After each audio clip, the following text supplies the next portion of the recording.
So, this is a very interesting episode of the Grown Man Shit Podcast. I'm your host, Aid, here with my co-host today, my wife. She's warrant-free now.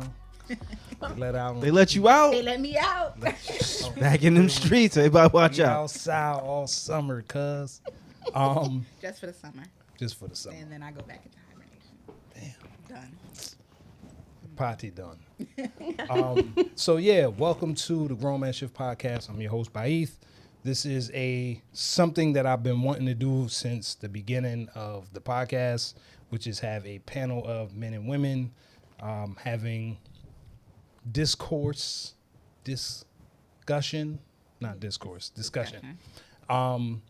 Just because I feel like there's a lot that goes on in the hallways of social media, and I feel like it happens in a vacuum more times than not, and you don't really get a chance to hear real people talk about real things in a real way, without an agenda, or without a got you, or without some kind of negative, spirited energy on the back of it. So, yeah, without further ado, I have to my right, my wife. You want to introduce yourself, or you want me to introduce you? Introduce me, baby. The illustrious queen of the pack. Feel me. My right rib and my left rib. Feel me. Somebody that, you know what I'm saying, holding me down through the thick and thin and all that and everything. So my partner in crime. It's like for real legit my best friend. Like for real, for real. Oh, you're my bestie. Or as I would lovingly say, you my nigga. Period. And I appreciate you coming. I know this is not really like your thing, being on camera. At all. And I've been trying to do this shit for like 10 years. Mm. We out here, cuz. Look out for our show. No, I'm kidding. I'm kidding. Nah, You no. supposed to say Put that out in the universe. I'm I know. kidding. You're not kidding. Nope. Rewind it back. Too late. The universe caught it. I heard you. So yeah, Lauren, she's in the house. I have from left to right. Let me do it that way. From left to right, I have my good friend and twin, Alani. Hey. Thank you for coming. Hello, thank you for the This, invite. you could tell this is all. I didn't prepare any of this. I just didn't know what to do. And now that y'all here, I'm glad y'all here. So let's talk. But you can introduce yourself, what you do, where you from, you know, hobbies, all that. Your time at the UN. To come. Yes. Yeah. From your mouth, what is it? From your mouth to God's ears, right? Well, not even my last name, just Alani. Longtime educator, artist, designer, mom, doula, a multitude of things in different places and areas. But right now, it's arts education. Yep. So I get to work with the kids, talk about art, ask their input, make connections, and then send them on their way home. And then working on other things in the meantime, like my sewing and jewelry making, merging that with the storytelling and really honing in on what that looks like. So there's a teaching aspect and then there's the product aspect. So that's kind of where I am in that space of those two things. Super lit. Thank you for coming. Appreciate you. Then we have, I'll introduce you last, Amar. All right, bet. Don't even try to. You got a big list, huh? I know, right? Friend of the show, Valerie. Go ahead, tell people Hi, where you from, all that AKA stuff. Miss Self-Development from Brooklyn, New York, residing here in Jersey. But my focus is always as an enthusiast of self-development, everything for self-development, finance, fitness, mindset, all stuff. Color me financially free if I can. Go ahead. Yeah. Boom.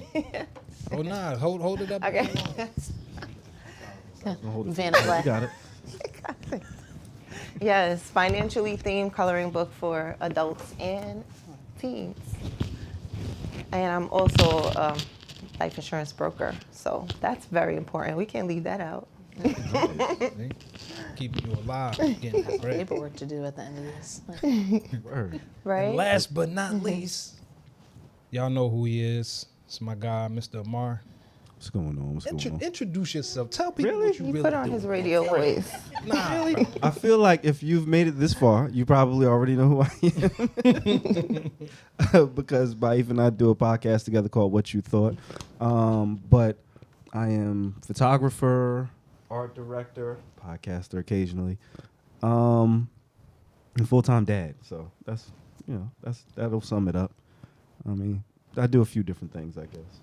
I don't know. I'm not as talented as these two. That list was that illustrious list. That was dope. Right. I'm gonna have to get some things jewelry. I just got a coloring book, which I'm very thankful for. You are. So and I support black businesses. So I definitely want to try to. I might even come to you for some life insurance. I got to build an estate. Hey. Okay, that's what I do. Estate planning is my everything. Okay. It's a focus, especially right now. Okay. Right? All that's going on in our communities. Important. Absolutely. What's funny is I'm licensed to sell life insurance in Jersey What? too. Oh, we about to talk. Just trying stuff. At one point, I said, "Let me go get licensed to sell life insurance." But, yeah, there you go. Love that. nah, that's what's up. Yes. So I have topics prepared, questions prepared, nothing crazy, and I will start with a quote that I thought was pretty cool, and we could dissect it, spark it. We fight the outside world more than enough, so don't turn your inner world into a battlefield. It resonated with me because I tend to be more self-critical rather than self-aware. I talked about this on my previous episode, that it's a battle, not holding myself to a certain degree of scrutiny that it doesn't immobilize my action. Like, I could still do what I need to do and press on the way I need to press on, but I can't front like sometimes it doesn't get in the way. And when I heard that, I was like, man, we are, like you said, in this time and age, there's a lot of things that we have to fight against. The last place I want to be fighting is within myself. I don't want the inside of myself to be this battlefield of trying to figure out what I'm going to do and how I'm going to be and how I'm going to show up and all this other stuff. So I'll open it up to you guys. I'll read it again. We fight the outside world more than enough, so don't turn your inner world into a battlefield. And have any of you guys struggle with that as well? I just wanted to say that it was so on point because on the way here, and I'm talking about sometimes it's just the minor things. I was having a talk with my partner because I'm like, I'm on my way to a podcast, and I started thinking thoughts like maybe reasons that I shouldn't show up. Reasons I shouldn't show up. And that's a great example of that right there. You know what I did? I told myself to shut up and show up. It's just as simple. Shut up and show up, because most times you got to remind yourself of the times that you did show up when you were thinking those thoughts, and it came out to be like a great experience, right? So just pushing through, showing up, I think is the best thing. And I started telling myself that inner talk to move myself along. But it just resonated for sure with that one point on the way here. I appreciate you coming. I almost didn't show up. Oh, Really? I knew Didn't show it. up. And so that gives you an understanding of the connections of our thoughts, that sometimes they are translating just like that. Your self-talk is also going to send a message to the next brain, whom you are supposed to do business with or whom you might, just walk by. So it's crazy. That's why it's important for you to build yourself up from the inside out, because what you exude is what you were thinking anyway, and then someone else can pick that up. Yeah, Energy. Facts. Yeah. Like the sons of bitches that cut you off in traffic. Something different. That's different. That's different. Yeah, it's hilarious. Just drive down the street shaking your fist through the window at everybody. You're like, don't mess with him. You drove by him, don't mess with him. He is clearly unstable. Anybody else want to weigh in on that? Have you dealt with points of, your day, your life, time, where you're more critical on yourself than you need to be? Oh God, absolutely. I try not to go too deep, but I was like, I like deep. That's why I started swimming. Yeah. I do a lot of reflective and self-reflexive practices just in life in general. Not a religious person, spiritual at the largest capacity that I could hold. And I started looking at why I wanted to explore these things. And one particular modality in reading was in Buddhist literature. And I think that we could all do ourselves a huge service of reading other ideas and aspects of how they approach humanist behaviors. And one of the things that I saw in there was that we think of hell as a place below us with the flames and Satan and all these things, depending on what you're taught. I've heard it across Catholicism, Christianity, and all of this. But then in Buddhism, they talk about your states of it, states of hell. And that's one of them, holding yourself in a very critical place of yourself. So the devaluation that you do and how that carries over, like you said, into behaviors of how you're going to go out into the world, and how we see that people are actually suffering is inherent to all of us, and where we're coming from, these states of hell, if it's, jealousy or lust, if it is of a sexual nature, or if it is egoic, or some of us will suppress ourselves thinking that there's some sort of humility in doing that. And I think once I kind of saw that written out and seeing that this is not a new ideology. Buddhism has been around for so long, and the different aspects of it is just like Islam, how you'll have Sufi Muslims and things like that, and Christians. There's diverse ways of Christianity showing itself. So every religion has a particular mindset and person that's a follower of it. But then looking at this on paper, I realized okay, so if these are states of being, it also talks about the transcendence of those states, of how you can move through those things that you do. And I know I'm extremely self-critical because I'm thinking about what I've done. I myself also a parent. I have 2 children, 22 and 24, and a grandmother. So all I've done is scrutinize what I do. And then you come from a Latino household where there's already a certain expectation of you as well. And then to think of yourself and how are you actually showing up? It's if I don't do this, is it enough? That apprehension of going into places where you may not feel ready. And then you start realizing, I may not be ready, but if I don't show up, I'm already defeating myself twice. Right. So the apprehension, it ends up getting dialogue for me to kind of talk through it of what's the worst that could happen? Because if you're fear-based planning, which most of us are, human nature to actually think about the worst case scenario, because we think, I love the saying, actually, stay ready so you don't have to get ready. But unfortunately, sometimes that could be a little problematic because it will be, is it fear-based and all those psychological, behaviors that happen in that of what does your body do, fight or flight? And it's are you really in a fearful, dangerous situation? Or is this something what is this coming up for me? Why do I have this apprehension? And it's talk through that. What's the worst that could happen? If it does, wonderful, better than expected. If it doesn't, okay, well, next. And you start working through that mentally, where you start to see okay, this dissipates. I'm not in danger. Well, it took me to a place, and it was a little dangerous. I'm not gonna lie.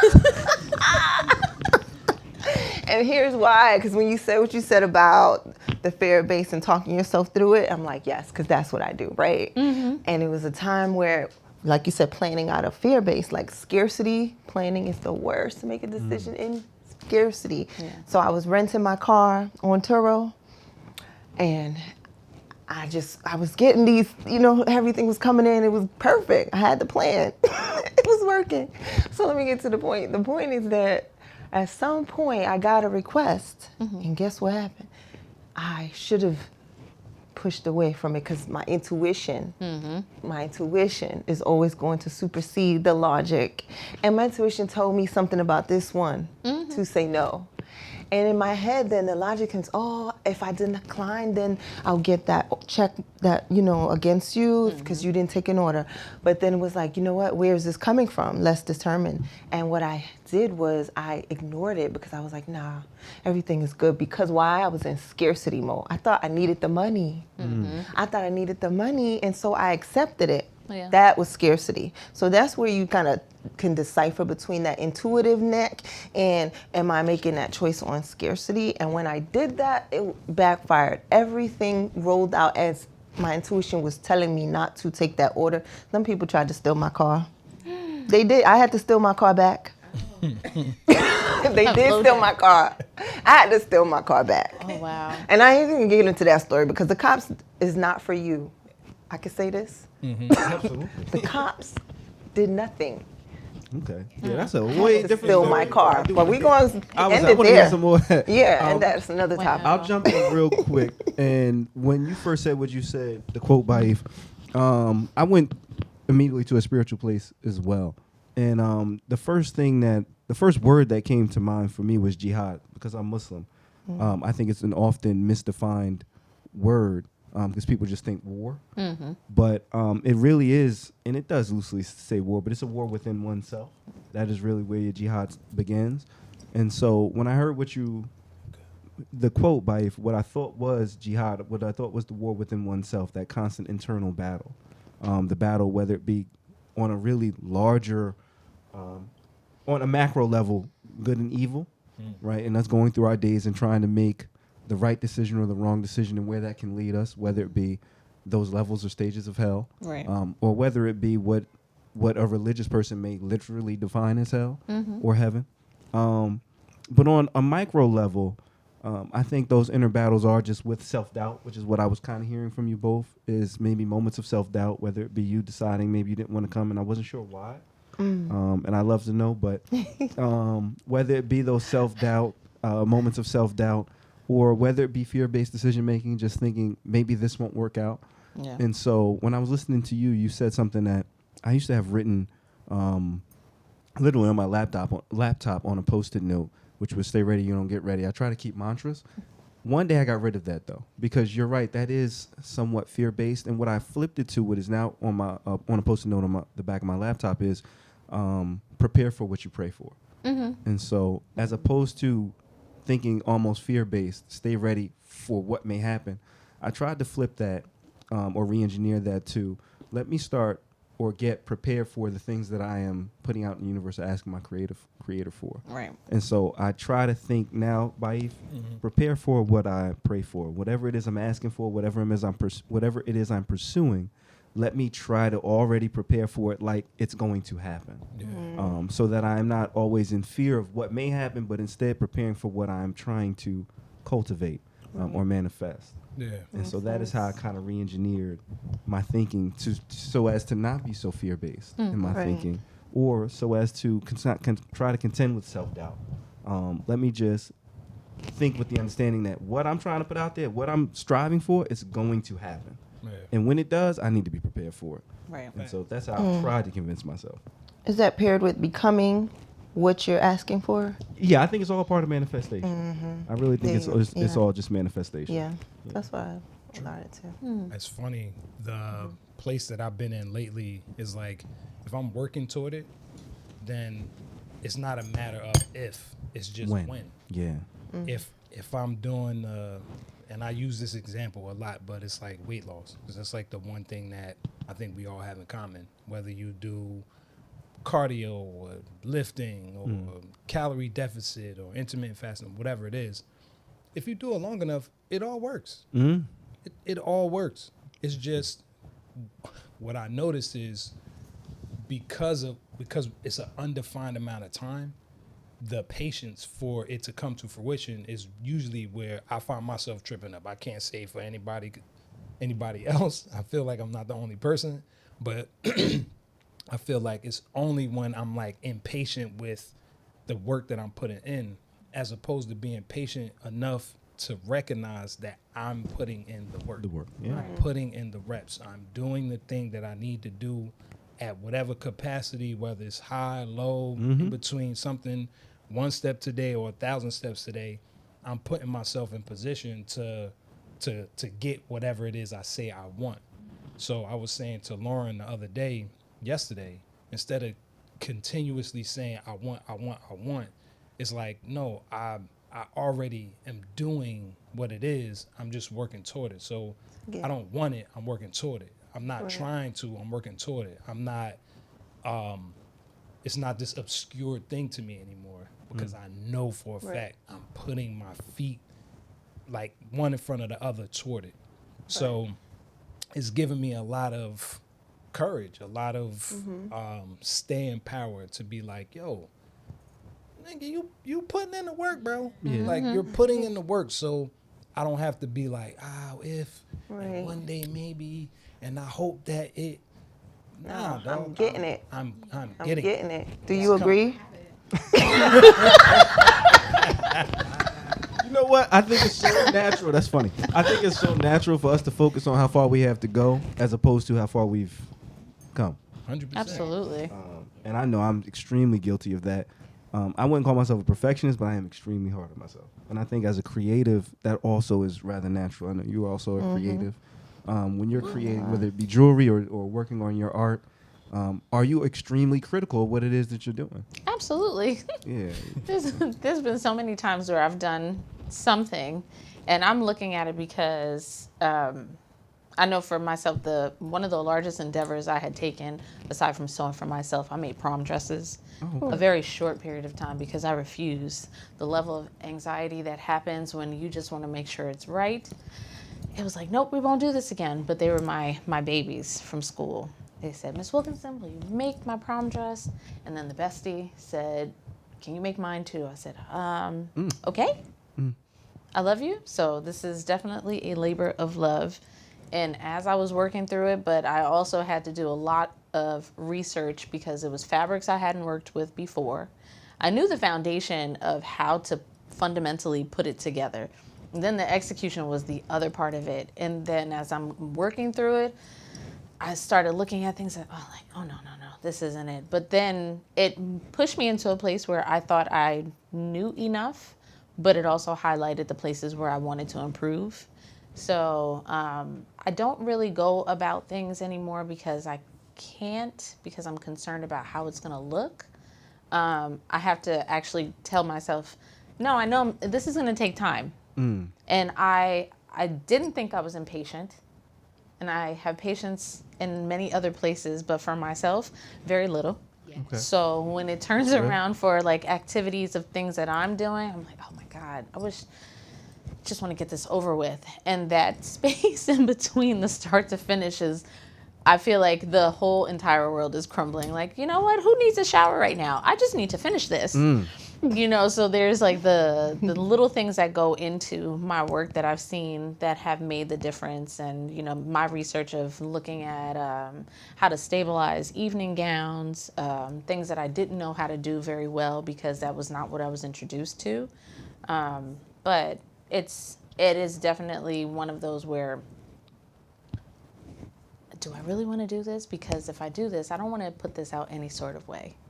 I want to put this out a certain way. And then I have to tell myself, the little artist part of you, like, hey, the art doesn't have to be perfect for you to put it out. Do it and fix it as you go.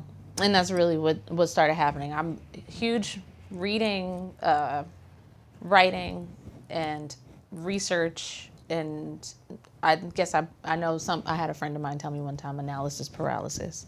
And I thought about that for a while. I said, do I do that? Do I kind of sit on this for a little bit too long? And I said, no, because when I need to do it, I've already rehearsed it so much of seeing it or studying it. When I get to it, I'm like, oh, I thought this was harder than that. Got you. And I'm kind of pleased about that because then I'm like, oh, okay. Will I do this for somebody else? No. Don't ask me to do that. Yeah. I like it. Okay. Babe. Next one. Dun, dun, dun, dun. Next one. Next Okay. one. So, to that, how much has your upbringing affected or has an influence on that? So the place where you find yourself unsure of your footing, can you trace it back to moments in your upbringing that was like,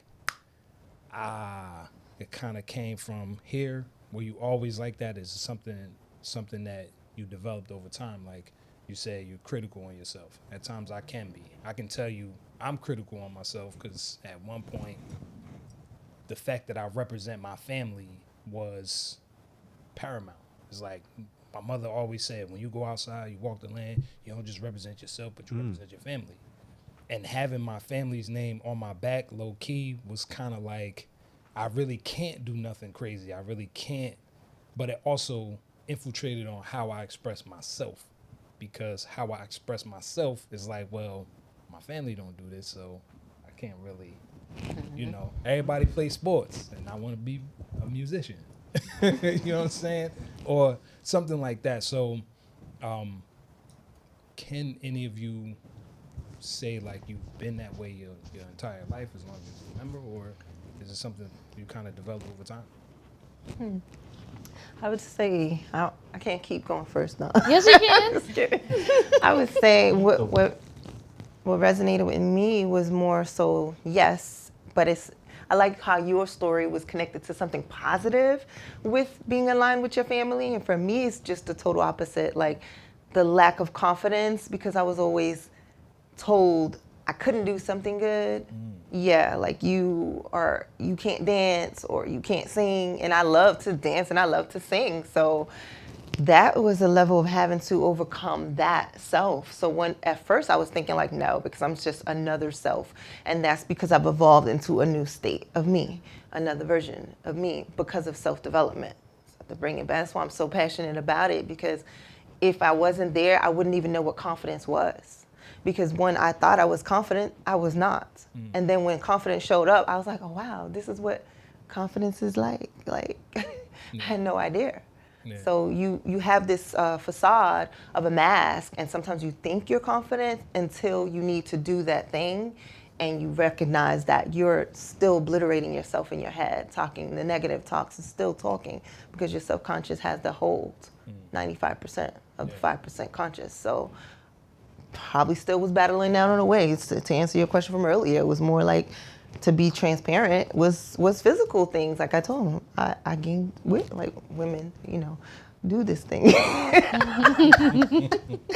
I was like, you may not look bad on the camera. No. And I was like, you know, stop it, shut up. Shut up.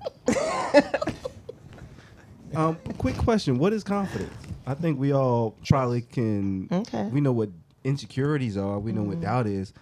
And you're asking about confidence. What is confidence? Confidence is being so comfortable in your skin that you need or seek no validation. You can go outside and, you know, like with your natural hair and you not wearing makeup because you don't need to. If you choose to, you do. But if you don't feel invalidated. You don't feel like you're ugly. You don't feel like you have to show up in a veil, like a certain, you know. That's confidence, right. Being comfortable in your skin, completely. Okay, what's confidence to you? You don't want to go. Okay. I don't. You know what? I'm going to struggle with the answer to that one. That's why I'm asking. Get some insight. Okay. I do think that confidence for me has changed over time. I was a mom by the time I was 19, so my confidence was based in my performance for myself. I did have other expectations around me about showing up. Like, I had to get my license before I had the baby. My mom was like, you're pregnant, you're gonna have a baby. You need to be able to drive a car. I'm like, I don't even have a car. But here we are, got my license, minivan mom, fine. You know, but it's been a lot. You know, confidence is really interesting because to the question that you posed, since childhood, it wasn't about confidence. It was just a freedom of expression that I've always seem to have had, and this is a little bit of like a cognitive reframing, and I love that you're into self-help because I love my self-help books. And it's not all of them. Some of them have been really helpful, and I found that because I wasn't always able to have those conversations with a lot of people around me in that degree, you know, it's given me a lot more confidence and ability. I think that confidence for me over time, which I've seen is if it's intellect, just because you may be the smartest one in the room doesn't make you the brightest. There's a level of humility, and I think that word kind of like gets tossed around right now on Yeah, the internet for sure. about being humble, and a lot of people talking in this men and women conflict of men are always out here trying to humble you, and I'm like, well, how many times do we actually get to actually really see the definition of this word? Because I do have humility within myself. I've understood because of family shows you it's not about how much you know, it's not where you come from, it's not what you do, it's really about your own personal integrity. How willing are you to be there for others? So a lot of that has been taught as an outward way. So confidence now and learning about things, confidence for me as a child was very conflicted. I struggled learning, had a lot of evaluations, and no one ever told me there was something wrong. But I was always the very talkative one in class. Okay. So I have had to embrace that as I've gotten older. I'm working in restaurants, as a doula with children of varying ages, giving instruction. And the confidence comes from one thing that one of my old managers said that really has stayed with me. She said, you don't have to know where all the answers are. You just need to know where to find them. And that was like, that helped a lot because the little girl in me and my mom was like, she said, I can't summarize. I'm just going to write everything. So I spent many days doing homework crying because she could not help. She was just frustrated. So I've kind of changed that for my own children and how I've approached a lot of conversation and learning, and especially the empathy for myself, where, yes, I read a lot, but it's not so I can regurgitate it and tell it to someone else about like, hey, you need to do this, this, this, and that because I know that this, no, That self-help was for me to configure the things that I had seen that weren't working, like meshing together or being congruent within myself, like that tension. And yoga tells you pay attention to the tension, because usually where that conflict is usually where it's something that's a lot deeper than what you're allowing it and allowing yourself to experience. So confidence has definitely come from more of being an understanding person, but confidence as in for myself of feeling adequate and able. Like I get up every day and whatever is required of me, I'm able to do, and the confidence in that. However I need to show up, if it's silence to listen to a friend, if it's support, if it's actually seeing like where I enter that, my confidence definitely comes from being able to read all of those things and not as a way of like, oh, I want to like preemptively help. It's more like, okay, I don't have to do all of those things. I can just be here, and that's totally fine. And if it is physical, it's like, okay, you get chastised in your neighborhood. I had very long hair. My mom is Puerto Rican. I was the brown one. She was not the brown one, but we were in a brown community, and everybody was like, oh, little white girl. So confidence definitely came from like racial ambiguity. You don't fit in your community, and everybody that loved me, I've learned that you can't base it on, a little boy doesn't like you because of whatever reason. A man doesn't like you because of all these reasons. And you kind of like dim that down as a woman, not wanting to be too much, but also knowing that your safety kind of depends on that outside, because men, no, not even men, males that are willing to violate that sense of like your safety. So you kind of like balance that confidence of what does that look like on the outside, because it's also knowing where you are, addressing that, and also going out with your safety is firstly your responsibility. So there's like a lot of things that have kind of like wrapped in that. But confidence, it's not even just education, because we see that, with the current political climate, we got people that are policymakers that don't know shit. You're not the smartest. So are you saying your confidence comes from serving? Because that's what I heard. I heard A lot of that. serving, and because you kind of geared in on me and said my confidence comes from like physical. Because when I named Oh, those no, not just things- that. But no, I mean like how you said, like those Yeah. physical things do matter. Oh yeah. Because that's a lot of like people love your telling you answer. what we're multiple selves. Our personality and how we express ourselves and show up, and as women, like there's a huge focus on what we look like and what we have been asked to show up as. Yeah, and So- you can't please everybody. So. No, I and- loved your answer though. So But it's I lo- that's what I heard. Yeah. Serving. So I was like, okay. But the physical matters because it's also you taking care of yourself. You start to realize like Well, I Somebody- can't serve anybody if I can't serve me first. So exactly. right, If Exactly. I'm here showing up and I'm not sure of what confidence is for me because I was told my inner this, and like you, I wasn't born into a mixed family as well. My mom's Panamanian, my dad's Trinidadian, and in the Panamanian side it was mostly lights, and I'm not light, I'm brown. So my mom's light skin with freckles, my sister's light skin with freckles, and all my sisters are so yellow, and I'm brown. So can you can see that? Yep. And then when you go to school, you're told you're not black, and they're like, what? And I'm like, yeah, no. They told me I wasn't black because I had good hair. Good. Yeah. And, Yeah. and if you go to my side of the family, I'm black. Right. So now, what? I have no belongings. So that's a strip off confidence right there too. Yeah. So yeah, just it's another. I'm gonna cry. No, I'm just kidding. I'm not. It's unfortunate, man, because it's like you're not on one side or the other. You're not black enough for the blacks. You're not, you know. You're not Latino Spanish enough enough for the for- Latinos. Oh yeah, Yeah. forget about it. It's That's got to be crazy, especially having that Caribbean side. It's like I can tell you being black, just regular black, Regular neon black. You know what I mean? right? You know what I'm saying? I wish sometimes, because people ask me like, "Oh, Baith, like, where did the name come from?" And I wish I Right. was like compelling Deep. story, like, man, my father, right? Tell the story.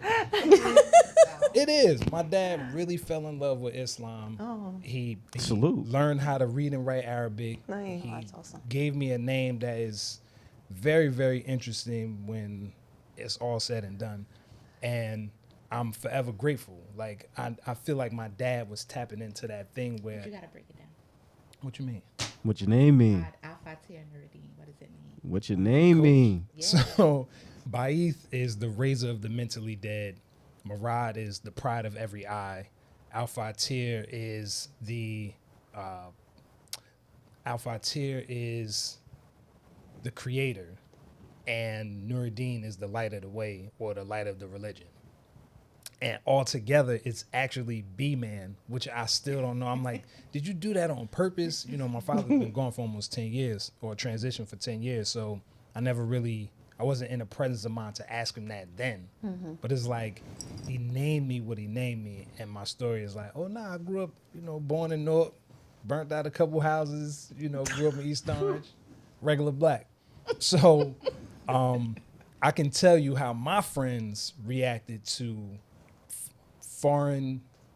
foreign-born classmates. It was like, well, you an African booty scratcher. Even if Bring you that wasn't from Africa, Yes. son. You could be Haitian. from Haiti. You Yep. could be from anywhere. You was still an African booty scratcher, which was crazy. Which is why one of my longest friends, he's from St. Vincent. We became homies in the first grade. To this day, that's like my dude. You know what I'm saying? Because him and his cousin was the wild West Indians, at the school, but they never were considered black. They were never Right. considered one of ours. They were like one of them.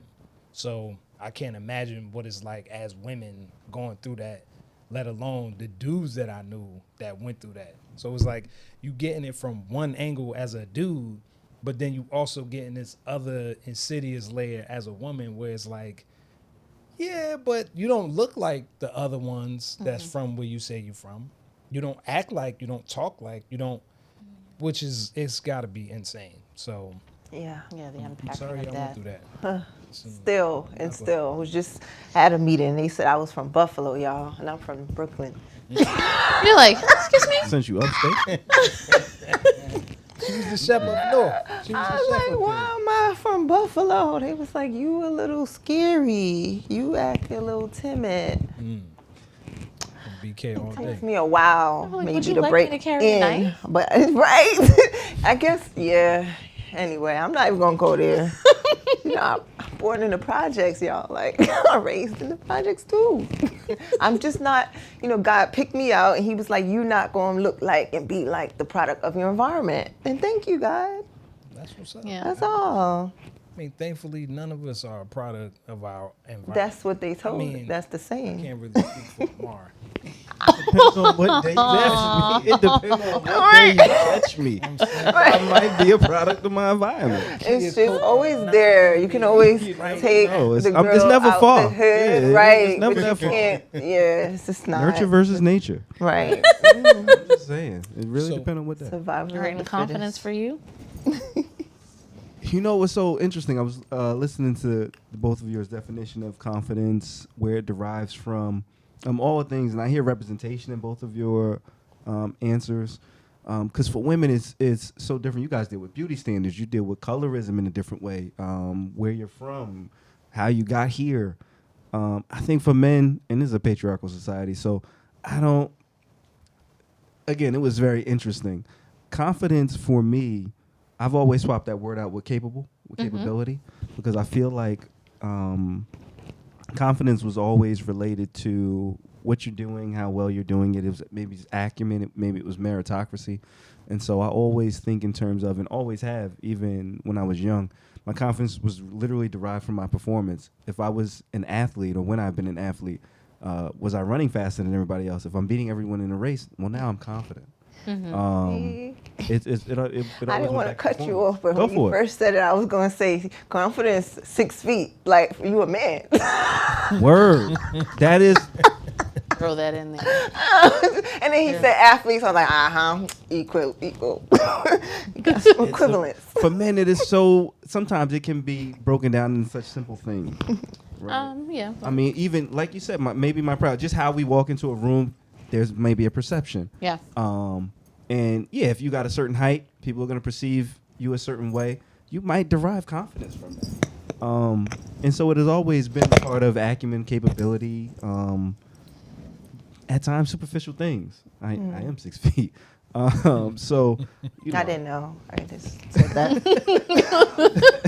So yeah, it could be really superficial. As I've gotten older, I still struggle with where I derive my confidence from. Though I'll be honest, like if I don't always know, some days I'm not that confident. I think I suffer from lack of confidence often, but I think I just mask it well. I'll be very honest. And again, it also for me goes back to how hard I am on myself. Or those internal battles with insecurities or self-doubt. But I try to did you get show that? up as confident. When you were a kid, did you get that from your parents or from your Peers. peers even? I think Yes. parents, peers, where I'm from. Yeah, I think that as men, we're always judged against each other. We're always judged against society. We're always just being judged. And so in that, I'm constantly trying to figure out where I'm deriving my confidence from. Am I performing well? If I am, then I'm probably kind of confident. But the facade is a suit of armor to a certain extent. And so I try to walk around confidently. But where I'm at, you got to ask me almost damn near day to day, maybe sometimes hour to hour. Because, you know, how confident I am might just be based on what I've done today or what I've done this past week or how well I'm doing. I'm constantly kind of figuring that out. And it goes back to just preparing for what I pray for. How prepared am I? That might answer how confident I am. And so it's always a sliding scale for me. Gotcha. Yeah. It really is. It has been when I was younger. And that I don't know if that has ever changed. Right. And so I'm working on that day by day. Yeah. How confident I am. But I show up. I'm Right. gonna show up. So that much I can tell you. Could have fooled me, man. Good then it's working. It's working. I say for me, confidence lately, I would say in the last 5 years, 10 years, has been, am I willing and am I capable? Am I willing to do it and do I have the capability to do it? Then that's all the steam I need to get into whatever it is I get into. Anybody who knows me know I'm a serial do everythinger. Yeah. Like if I think about it long enough and I'm curious enough long enough, I'm gonna try it. Yeah. Am I gonna be good at it? I don't know, but at least I'm capable and I'm willing. So I have the confidence to try whatever. Do I have the confidence to stay in the pocket? It depends. I'm coming from being a serial people pleaser. Like I don't want to make waves. I don't want to cause trouble. I don't want to do anything that's gonna make somebody judge me. Until I realized one day niggas is gonna judge you Either regardless. way, There- yeah. You could do it right 100% of the time, and at one time, look at what's happening with La Russell, right? Everybody was championing La Russell, the people's champion, independent rap artist. He's doing it, to, buck the system. Then he said something artistically, and the world was like, you're getting too big for your britches. Yeah. As opposed to it being like, oh, give me some more context to that. Like, Yeah. how did you arrive to this place where your perspective said that this thing was that thing, as opposed to vilifying or demonizing somebody for having, a different way of going about it? Like, as a rapper, because I didn't grow up pushing white in my neighborhood, I felt very out of place being a rapper from the hood that didn't talk about hood shit. I wasn't talking about sleeping with mad women. I wasn't talking about, busting guns and drug sales hand to hand. I wasn't talking about none of that. I was pulling up to the studio in pink blazers from Polo with the gooniest of goons in the room with me.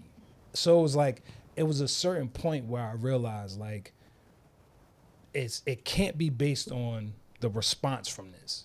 Validation. right? It can't Go be back to based on validation. the validation. It has to be based on, am I willing and am I capable? And depending on where that lands, maybe I don't do it 100% the right way the first time or the second or the Right. fifth or the 20th. But at some point, because I'm willing and capable, I'll get to a point where I feel good about it. Right. Where I could say, I could put my name on that and it Right. means something special to me.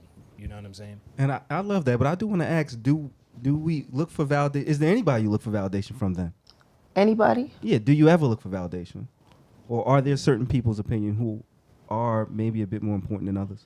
And, Oh, I can't act like I don't. yeah, I'm about to, because sometimes I'll be looking for validation. I can't act like I'm sitting right I love that. I love that for you. When you said that, I was like, yeah. Sometimes, boy, tell me I'm doing something right. Yeah. I was Well, I thinking look like good, when like- he said, like when he said, I'm thinking like because it's for you, Yeah. because it's for you, Yeah. and who's for you is for you. So you're gonna find your people. You're gonna Yeah. find those who Yeah. are resonating with what it is that you're doing and how you're doing it. You know what I mean? So it's like I got out of that space because I'm like I can't do it for everybody. I can't Right. be for everybody, but I would love to find my people, Okay. and I know that they are there. So I just got to speak in my voice and be confident again in that I'm going to bring along who I need to, and that I'm going to get the work that I need to, because again, bring it back, self-development. So I am just doing this for personal development to become my next level of self, my next version of me. Love that. So I don't know if I have a seek the validation. I think like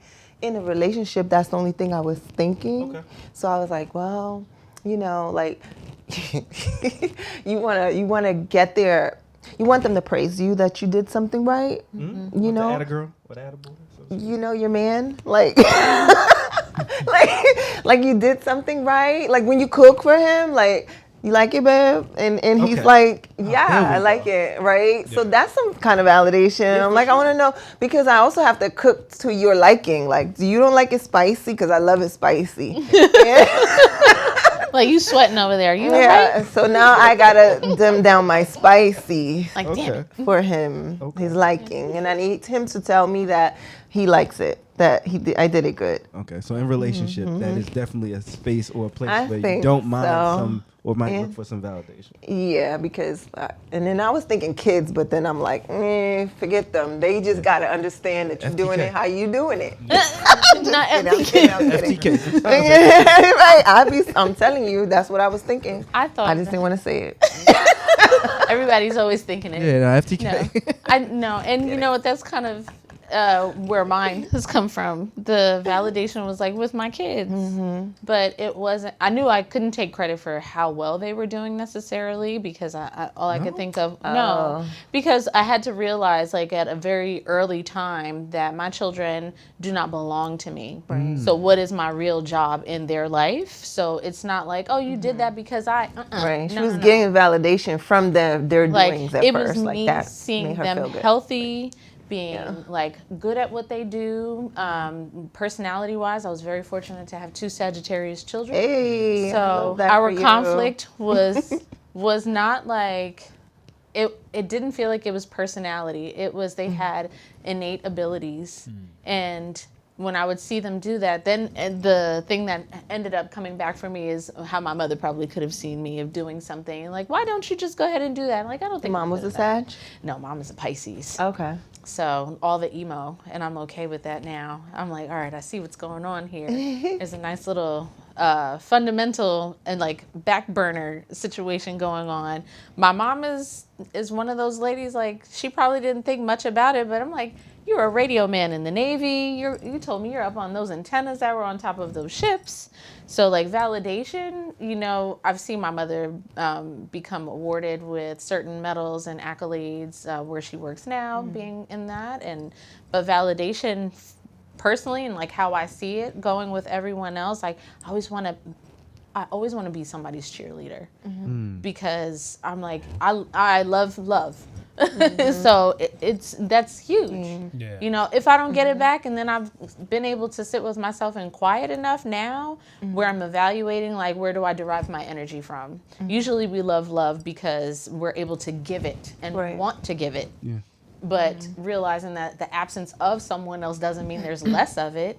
It's still in us. It's just a reflection and an exchange. Yeah. So, you know, you get quiet long enough and you start realizing like, oh no, this validation that I'm seeking, like, I like it, Yeah. but it doesn't fuel me. It's really like, I love what I'm doing and that love for the things that I can produce or how I can come and show it for myself, like you said earlier when we were talking about eating, like what do you do for yourself? I was like, oh yeah, because I'm usually listen. I was usually cooking for everybody else, and then now that they're older now and I don't have to do that, that validation hits different. It's not like, oh, mom, dinner, okay. I never got to thank you, but it's always like it's good. Yeah. Parenting is a thankless job. Good looking. Oh, Yeah. I don't know because I've gotten some really beautiful cards, and my kids are. Teach my daughters. You're a man. You don't. No, I'm just kidding. That's so true. That's so true. You, Dad. I tell my kids all the time. were I never don't have there any for- daughters. Daddy's girls. No. They are so. Work harder. Work work- harder. No, I think they take for granted my presence. They just expect that I am supposed to do certain things, and so I'm like, all right, cool. Maybe as I get older, sometimes that does happen. I don't know. I told Baif on our other podcast a story where my oldest daughter, she called me and she didn't ask me how you were doing, or she didn't ask, what you up to, how you doing, anything. She just called, said, Got to "Dad, so what she listen, wants." yeah, I need," and I banged on it Dang. immediately. I hung up immediately. Nah, Yeah. that's not So good. when she called back, she was like, "I think we got disconnected." I said, "No, there's a disconnect, Right. but we didn't get disconnected." I was like, "I feel like something's missing in the conversation," and she was like, "All right, so look, as I was saying, so I hung up on her again." Damn. So that's when she called back. She's like, "Okay, listen, clearly there's not something wrong with our phone. Clearly you are hanging up." And I'm like, "You know what you youngsters is missing? The dial tone." Did you say youngsters? Yes, I do. I love Right? it. I was like, Yeah. "Yo, you missing the dial tone." Back in the day, we used to like hear a phone hang up. Right? When we had like Damn. yeah, you could hear something. I'm like, it's unfortunate you can't hear me hang up on you. You just press a button. I was like, but no, I'm intentionally hanging up on you, and this is why. And so when I told her, she was like, she never did it again. Now she calls me, "Dad, how's your day going? How are you?" She had to relearn the process. Yeah, I had to teach her. Like, hold on, You know what I child. mean? But no, the parenting is thankless for me. But I do look for the validation in spaces and places wherever I can get it. And from my kids is definitely one of them spaces where I would love to be validated a bit more, a Yeah. few more thank yous. But they're gonna be who they're gonna be. That's it though. I don't know. It's nice though. It's nice to have, right? Very You nice. just can't need it. Yeah. Need it. Yeah, absolutely Yeah. right. But you know, I think, and I'm not going to answer for men because Baif is in the room as well. Because we're taught to be providers and protectors, I do think there's a certain part of us that is wired to just go about doing the thing, and it is almost expected. If you're with a woman, I think there's some expectation that she feels safe around you. Yes. And you only find out you are not providing it when you don't do it. Right. Right. But other than that, because it is expected and we do it, we don't hear the thank you, I feel protected Oh, today. Not that we should. okay. Right. But if you go long enough not hearing things, then I do think that it can be tough. Okay. glaring. That makes I mean, sense. it's no different than the time the other podcast we have is all men. It's what, 6 of us Yeah. in the room, 7 of us? 6 to 7 of us in the room. I And think so. it was one episode in particular we were talking where a lot of us, well, not me, but in the room, hearing "I love you," You want to let you know, Lauren, you're doing a great job. but it ain't even got nothing to do with her. You feel me? Trying to take credit. You feel me? Good job, buddy. Good job, B. Clean it up. Clean Like- up what out too. No. This is we were Nah, it's talking real. about our childhood and Yes. how hearing "I love you" from our mothers, Oh. how that hit. Yeah. And in the room, most of the guys were like, "Bro, I can't really remember hearing "I love you" a lot from their moms." Me, it's the opposite. My mother, I probably say it every time we get off the phone. Babe, I love you. That's so nice. It's so much so lately. I didn't get that either. So nice. You want me to call y'all? I'll didn't call get that you. either. It's fine. I tell my. You seen the stuff that goes around on social media? They're like, tell your friends that you love them. Make it weird. But a parent is different. That's what I'm saying. Like, Oh, listen, I'm gonna give it to you. I didn't get that from my If mom. you didn't, I'd be like, girl, I love you. Yeah. I would like Yeah. that. yeah. I think my dad said it, but that goes on deaf ears because he's a dad, you know. But like, I'm just kidding. Thanks. My kids fell in line. They are "I love you" easy. It's like, no, I love you because I don't.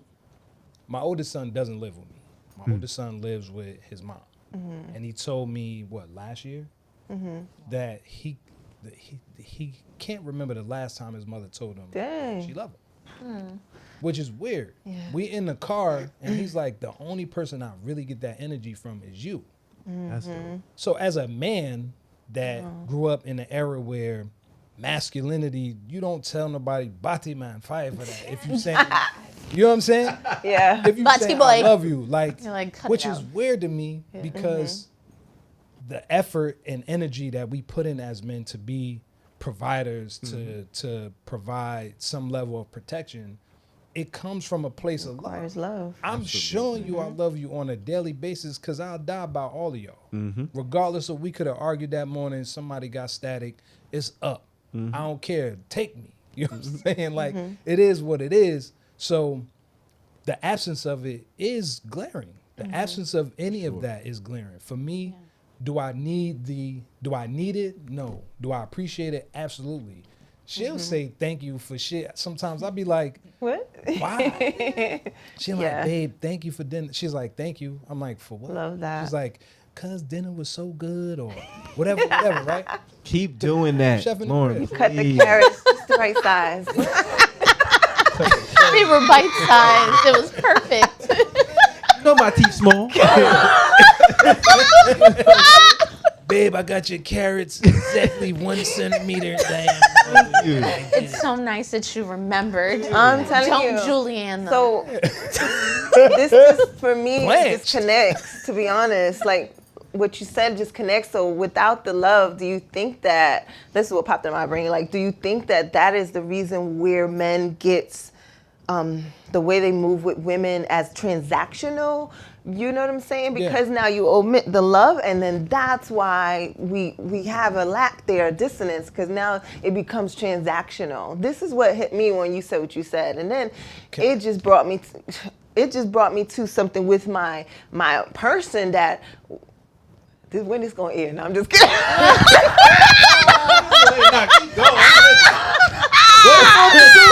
What happened? Dropping this Friday.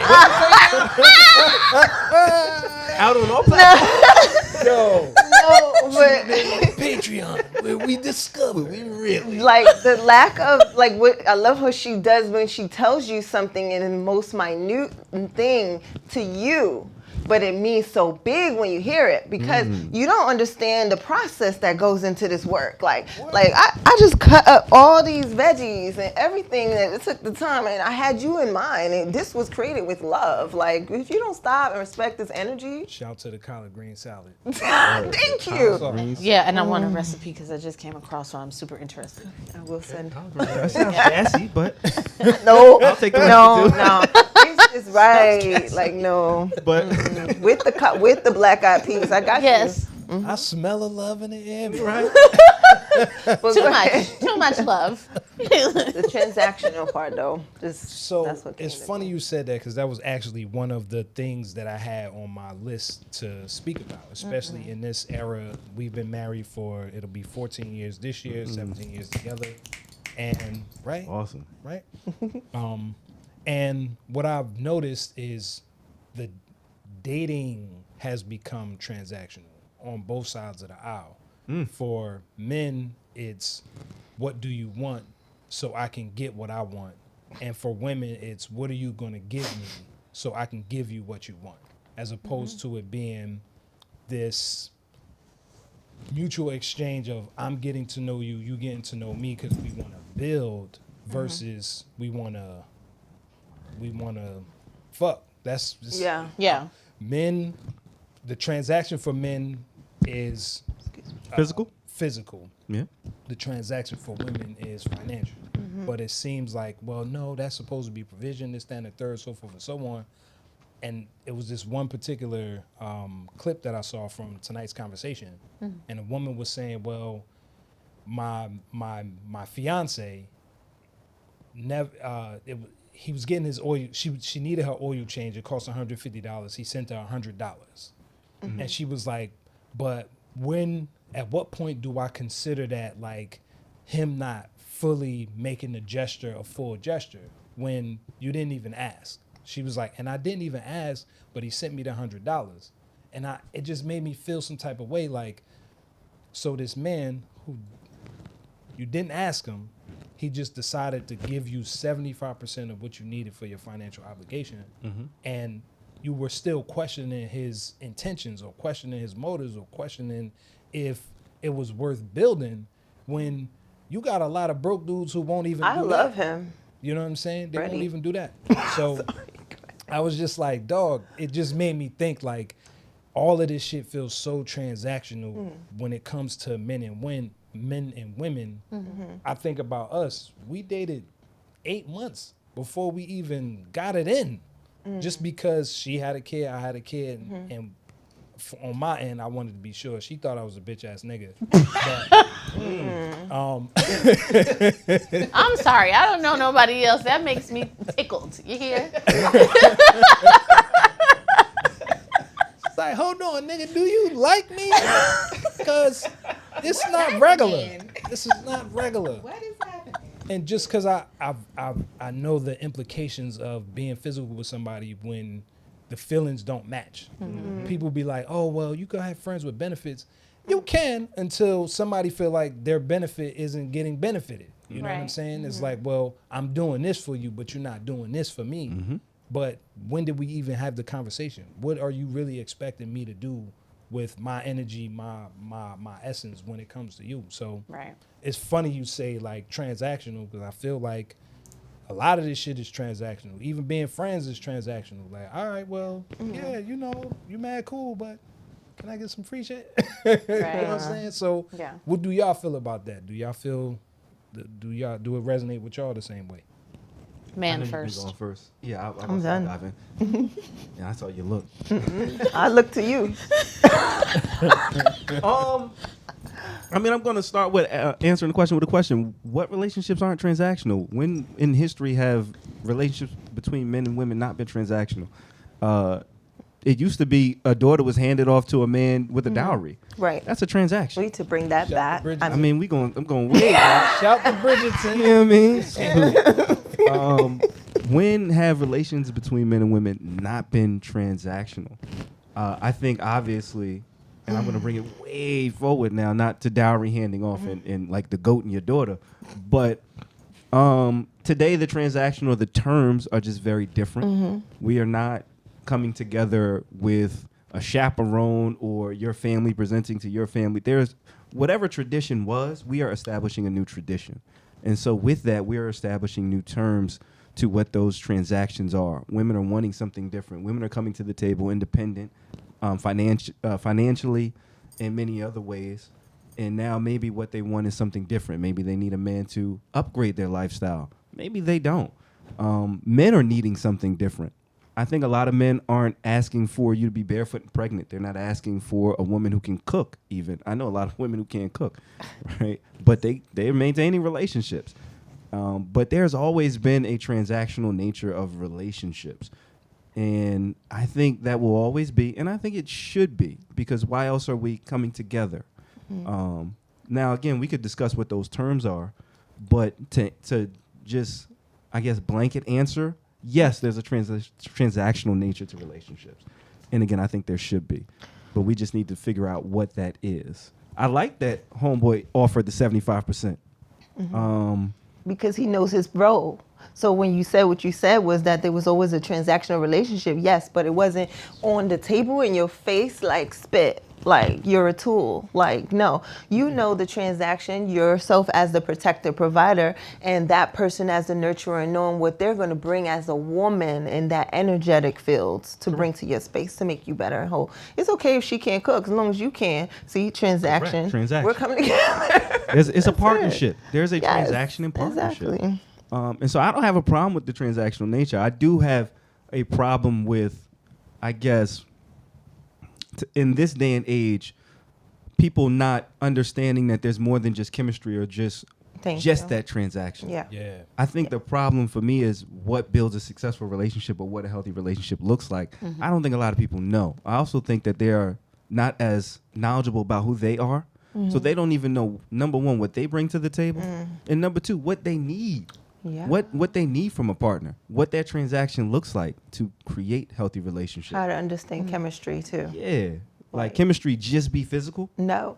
Chemistry sometimes just be with somebody's bank account. I was about to say that. You know what I mean? I was about to say Sometimes that. Look at your chemistry bank is Zelle. account. You know what I mean? No. So if the Zelle right, we got chemistry. Yeah, but if your chemistry see, my thinking is weird sometimes because see, if your chemistry and my chemistry is not chemistrying, it's not good. There's no physics going on over here. And my bank account is a reflection because your chemistry is bringing me down. Now, hello, this we know that it's not just physical, right? This is it's financial too. It is. We get together and we create something, jewels, gems, and we become powerful. Or you bring me down. My frequency goes down. My bank account goes down. Can you replenish that? That can happen. You got to replenish that and make it worth my while. I'm not mad at that. So there's goes. I also think because, and I like what you said, by if you and Lauren, you said you waited months before there was anything physical.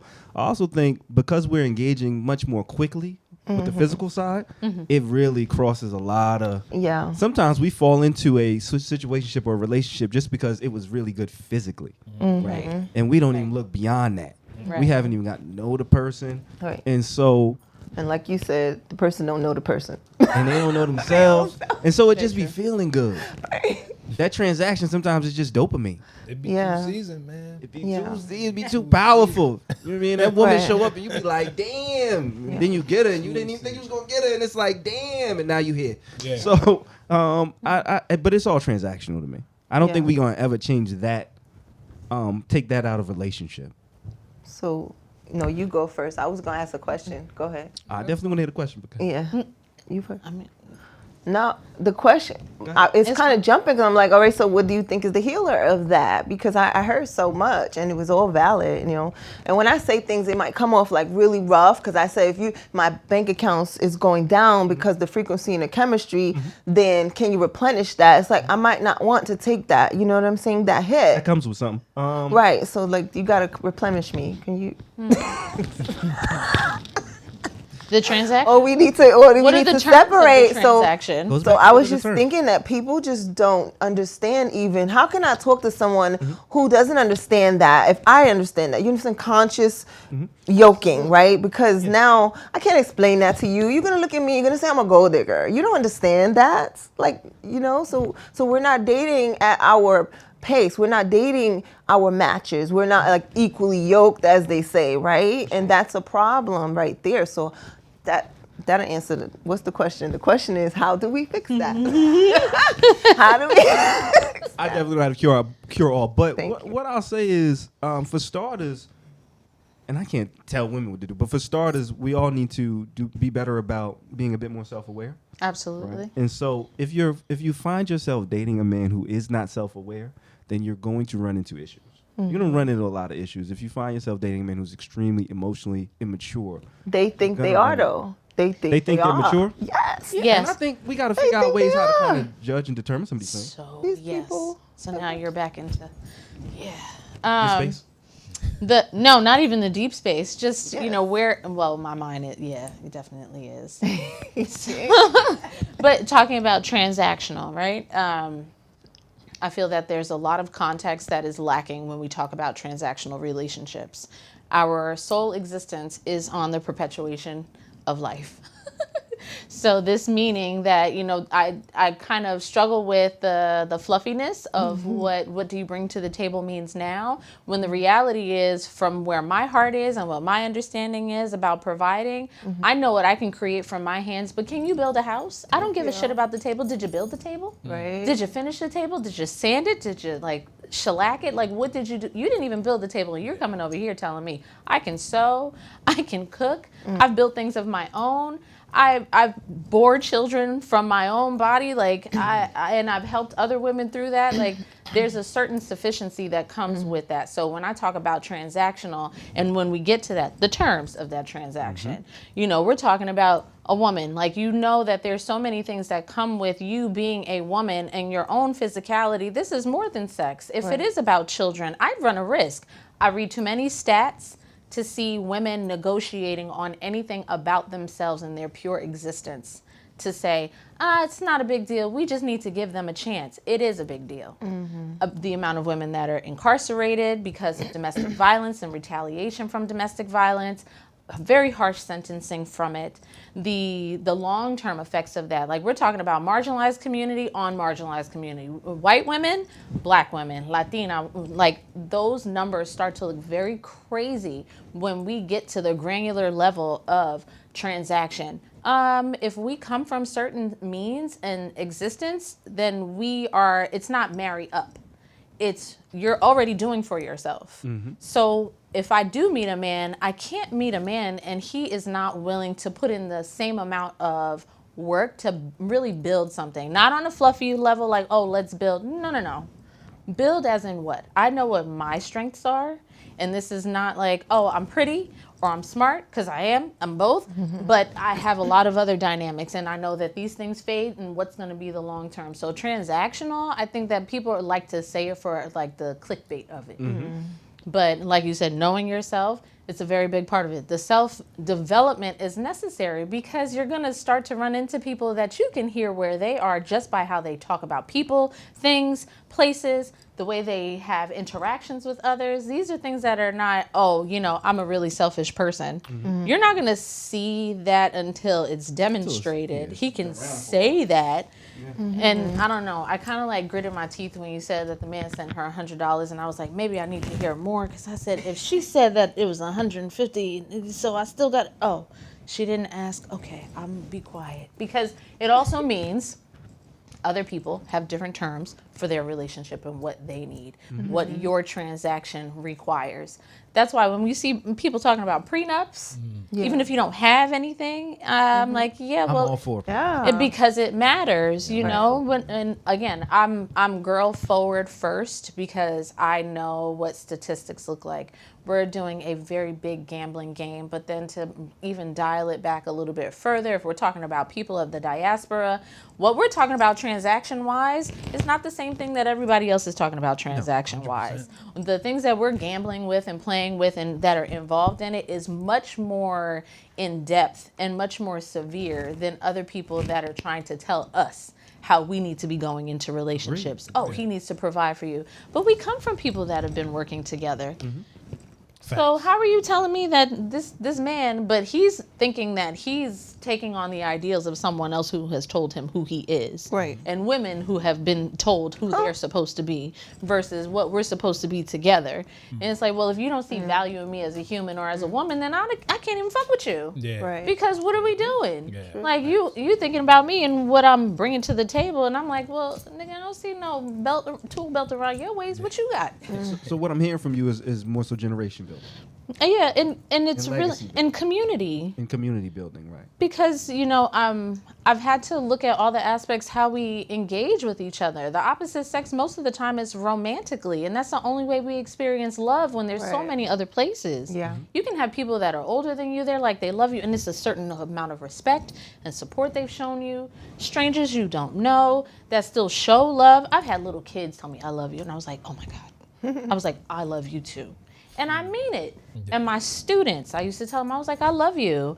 And they will look at me crazy, and I loved it. And I told them, I said, I don't know what you hear at home, but your relationship at home is something else, but I can't do anything about that. What I can do is a relationship we have in this room together. So I'm going to tell you I love you, not because of any other reason that I know you're going to be adults out in this world with my children. And if I don't love on you at least here, what am I doing with my own energy in my life in Appreciate this that. space? Use that phrase. What's that? Love you.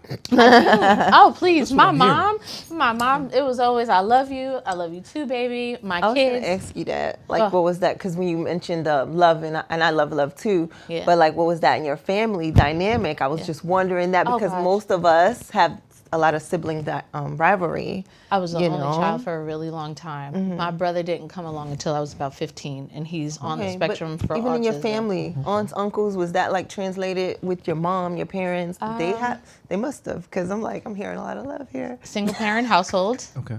I have been very fortunate for whatever God decided to remove, it has replaced exponentially. I've had family that was not blood take me in and call me their niece. There was never a discrepancy about, that's not your child. Everybody else I heard afterwards of saying like, oh, that's not even your family. But I didn't experience that as like, yeah, we just call you our niece. We don't really like mean it. It was always across the board. Like I was very fortunate. My godparents, my mama and papa, so I got a few different sets of family from Louisiana. I was born in Florida, moved to Louisiana, moved to Jersey. My mom was in the military. But even when we've gone home to Puerto Rico, my aunts, I don't know. I guess even if they didn't want to say I love you, I couldn't contain myself. So, we leave and it's like, okay, bye, nos vemos. Give everybody a kiss. But it's like, I did say I love you. And then I realized how many people didn't say it. They Then I didn't realized say it back? I didn't care. I was still going okay. to say like, oh, you may not understand or you might even be uncomfortable with how easily I'm rolls off the saying tongue. it. Yes. And I'm like, oh no, I'm good. And I realized I think we hold on to it so tight that we don't realize like it costs us nothing. And but then I think there was a word we mentioned in there. I've learned discernment about how that can also translate in very different spaces and ways. I've been told before that not everybody's your friend from very young, and I've learned that distinguishing that, like, yeah, you can be a lover girl, but you're gonna have to be very discerning about who you spend your time with, where you spend it, and how give long your you love spend to. that time. Absolutely. I want to say this. I gotta get recipes from both of y'all. All of this cultural influence. I like white and just like black. But I do have a question for you both. And Lauren and Baif as well, although married. We talked about the transactional nature. If you can give me 3 things, those terms, if we can update the terms and agreements, what are your 3 terms if you were in the dating space today? Oh God. 3 words you said? Terms. Oh, terms. Terms and conditions, the T's and C's. Oh God. What do you Terms and if conditions. this is your first date with a man, you and I are on a date, what's those terms? Because we don't have to go too far. We don't have to get to date 3, date 4, date 5, or engage physically and then we be all fucked up. Right. What's your terms? What do you need from me to make healthy relationship work? Like, on this is a real higher level thing because I'm only asking for 3 things. Because we're Yeah. going to transact. I'm going to want something. You're going to want something. How do you manage conflict? Okay. That's a question. I don't know if that's is that a part of your terms? I need to know how you manage conflict. Like, how do you deal with frustration and anger? I need We're to gonna know find that. out real fast. Yeah. And just by asking that question usually gets people in a place of like, what you mean? And I'm like, oh, never mind. It's fine. We don't have to go any further than this. It's totally fine. Okay, so one of your terms is needing to know how a man handles conflict. All right. And for it to be a term, I'm assuming it has to be he handles it in a certain way. Yes, I A need man to hear has to certain handle things. it in this way. Fill in the blank for me. I have to handle conflict Um, amicably. I have to not physically, not physical. Okay. not there we raising your voice. go. Okay. Um, Not via aggression. yeah. Okay. So Yeah. a man has to handle conflict without using aggression. Mm-hmm. Okay. Give me 2 more. Let's see. And I want to know your 3 as well. Have them. I'm working on my other 2. Oh, I can. If you want, I have mine. Go. Oh, you know all 3? Yeah. Damn. Yeah. So for me, and this is funny because this word right here, right now, the internet hates it. It's emotional intelligence. And so having a conversation with one of my partners, Okay. who's a man, he told me he doesn't understand that. We don't understand that, he said. So I said, oh, men don't understand that word. Okay, I get it. So for us, I guess we got to dumb stuff down, right? I know you're not happy about that because why would we want to? We want to know. I dealt with man too many that children to understands deal with a emotional grown-ass man intelligence, as a right? child. Like that's where you at. Like so if he man with doesn't EQ. understand Okay. emotional intelligence, then he's not for you, right? For me particularly. And I am going to ask afterward what EQ means to you, or what it looks like. But let me hear the other 2 terms. A man So with EQ. it's I'll tell you, obviously it's tied to awareness. So it's about awareness where your number one, your emotions are, and having the grace and patience to sit back and understand, to listen and Empathy. understand, right?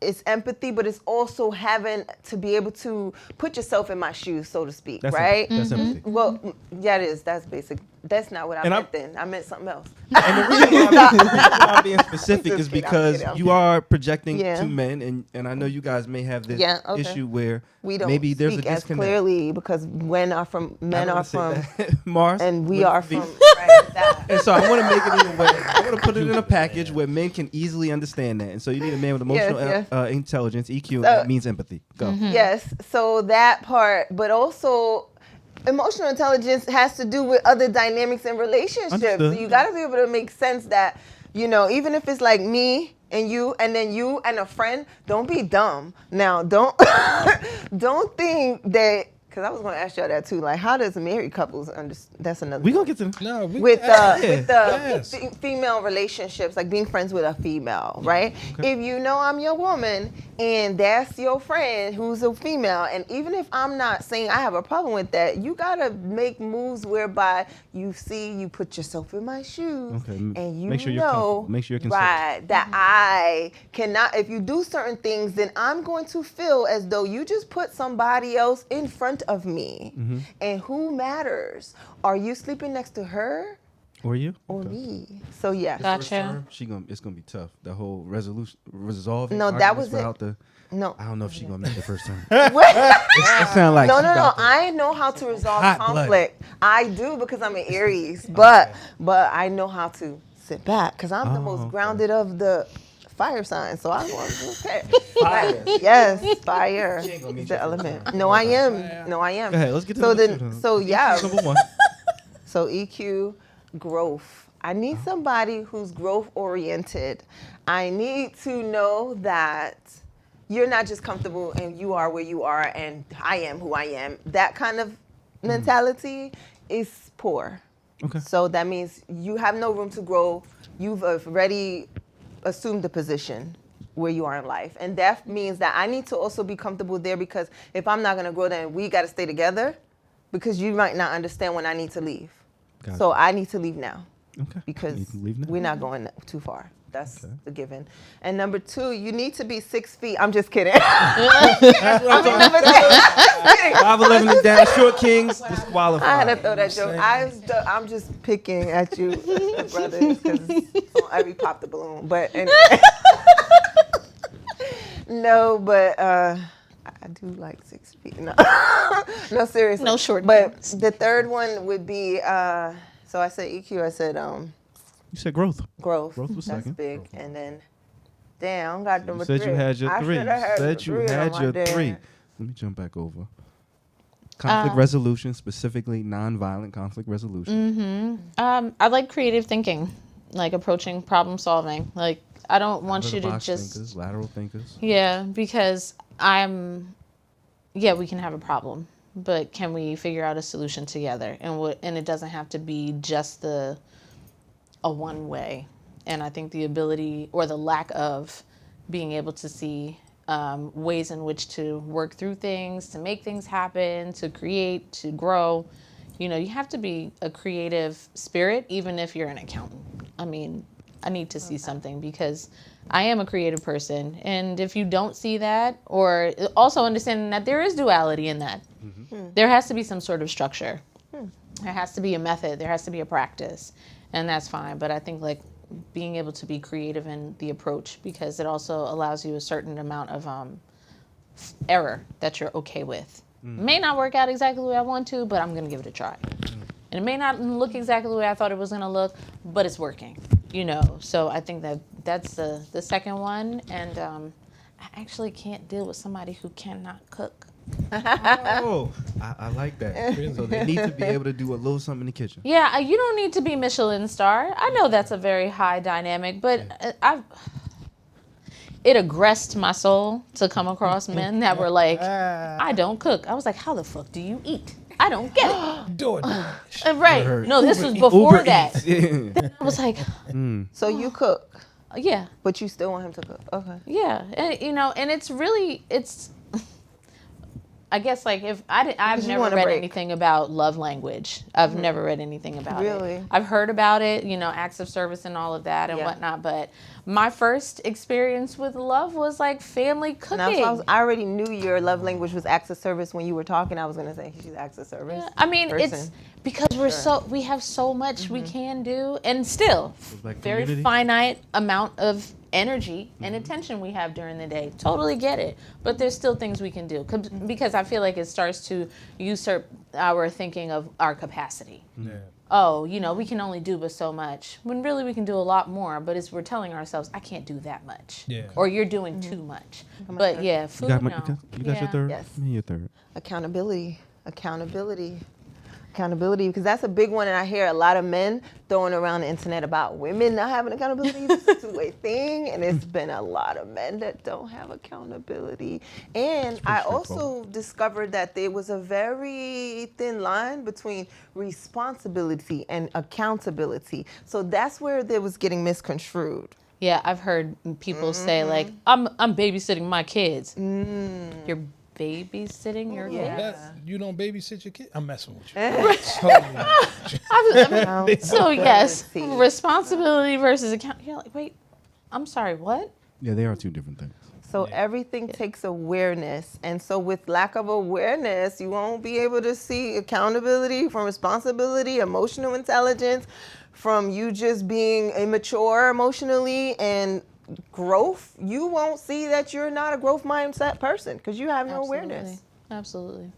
Self-development is I was about to say, Answer. this makes sense from this self-development. Yeah. So for you, it's EQ, growth, accountability. It was conflict resolution. It was also creative thinker and be able to cook. And so the question I have to ask, because I think what men are dealing with in the dating space is wanting to know, number one, can a woman be led? And if so, what that looks like. Well, I think we all need to have our terms ready for the opposite sexes. If a man possesses those T's and C's, can he lead you? Can you even be led? What does leadership look like? Because that's, I think, another thing that are tripping today's women up is maybe an ability or an inability to be led. What Because does you've a been leading leader look yourself. like? I gotta ask you that, because that's what a man who would want to lead you would need to know. I would also need to know, what does that man think of leadership? Because I just had this conversation with a friend of mine, and we ascribe a lot of characteristics with a word we call king. I come from the woke community. I'm fine with that. I used to. Call people woke and, but king and queen, cool, fine. Got into a conversation, and one of my girlfriends, she said, I looked up king and the definition of that. Okay. And when we ascribe these words, like, names mean a big deal. Like, your name, just alone, how you describe it, someone has prescribed your life path, whether you wanted to accept it or not. So the duality and, like, which one do I feed is like, well, I kind of was given what it is, and I can fight it, or I can figure out how I'm going to navigate to get there, right? Yeah. So leadership, names, I don't think I can call my person a king, because I've seen, if that's what king is, and it's described as someone who has power over by, ruling with the fist. I also looked at, if we're talking about queen, just alone, royalty, right? So if someone's like queen, okay, that's cool, but what is a queen? What does a queen mean to me? And if I was a queen and I have a queendom, my family essentially, how do I want to rule?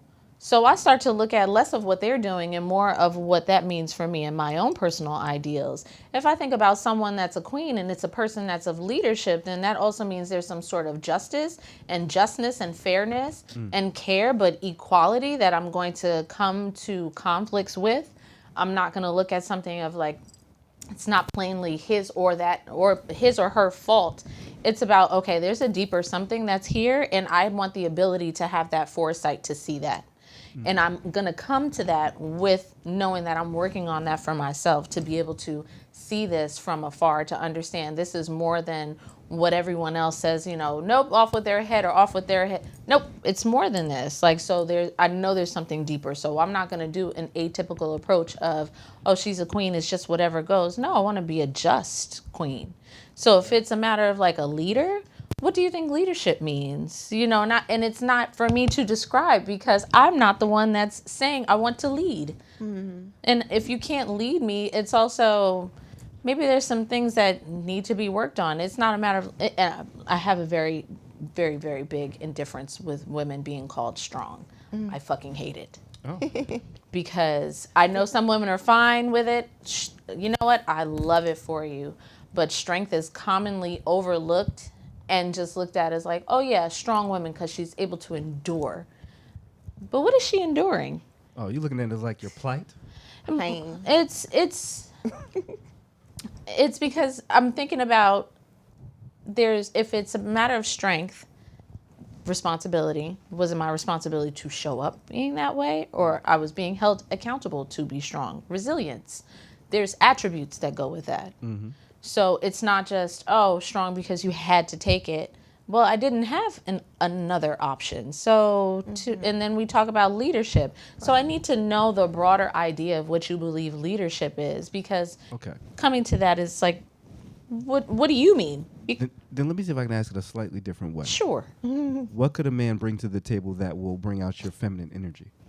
I always have that, so that's not a question. So it's like, if it can be harnessed and supported and held, right? Yes. So if it's in an environment, that means that there's a level of inquiry for that person to come to me to see, but your inquiry is going to be questions. It may not just be like, oh, when was your last boyfriend and what was your last relationship like?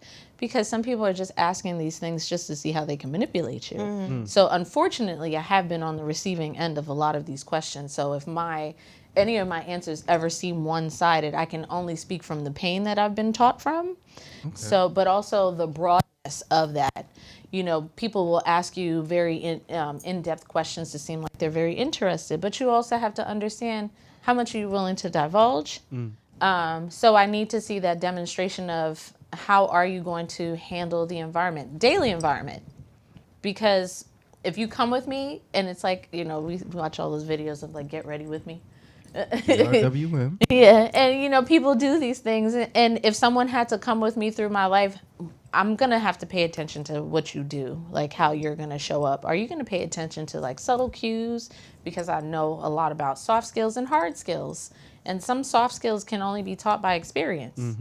So, you know, I think that I'm not asking for a man to be feminine. I'm asking for him to be aware. And the reality is we have both masculine and feminine energy. Absolutely. So it's like, how are we going to nurture those things? So, you know, I guess maybe it would be a man that does lean into his more feminine energy of learning to see like, oh, you know what?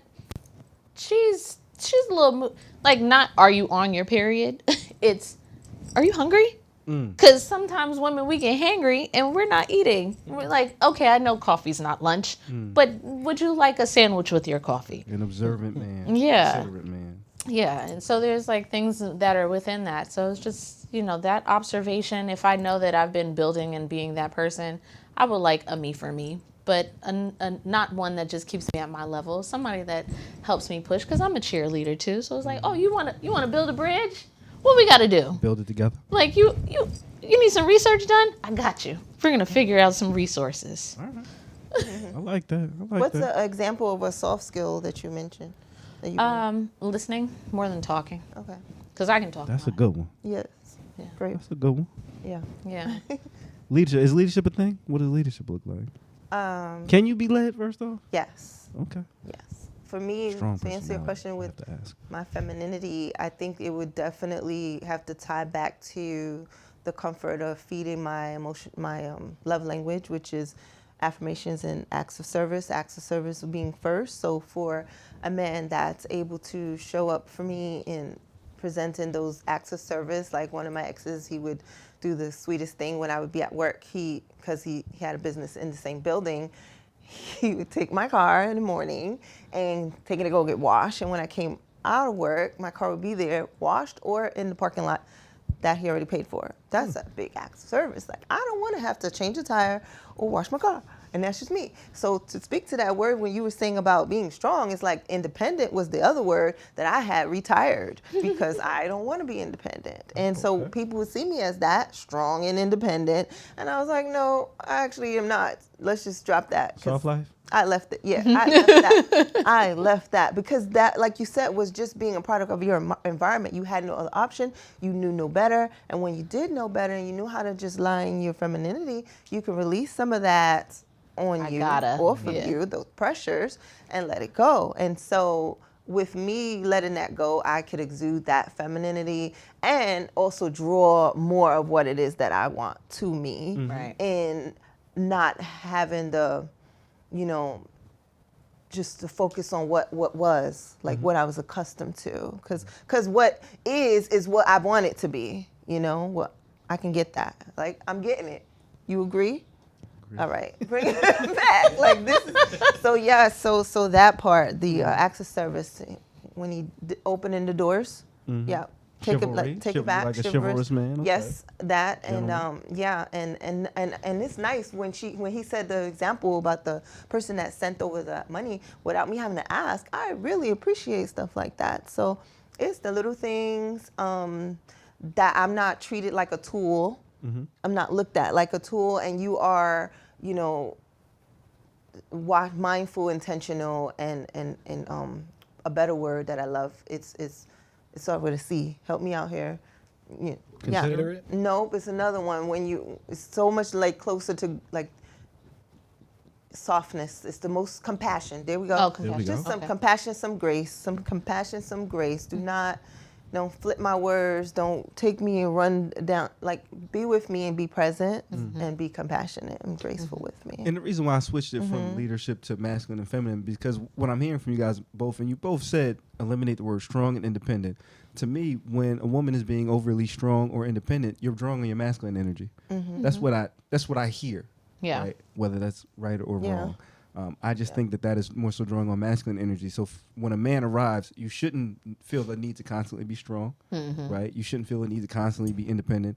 Then you can harness that feminine energy far more. Yeah. And I do think that leads to leadership. If a woman has to do everything herself, if she has to protect herself, that's more of a masculine trait. If she has to provide everything, not saying you shouldn't provide, I think you Yeah. absolutely Gotcha. should. Yeah. You should have ambition and aspiration to continue to do what And it I is do that you think wanna there's a do. level of self-sufficiency that needs to come with being I think we human. should all have that. I think a man being able to cook is a Human. part of that. Yes. Yeah. That's that Well, then human some people will experience. say that a woman changing her tires are part of that, and I disagree. You really ain't trying to change no tires. Or do nothing with the car. I don't want to wash it. I don't want to change it. I ain't trying to vacuum it. I feel you. I'll take it.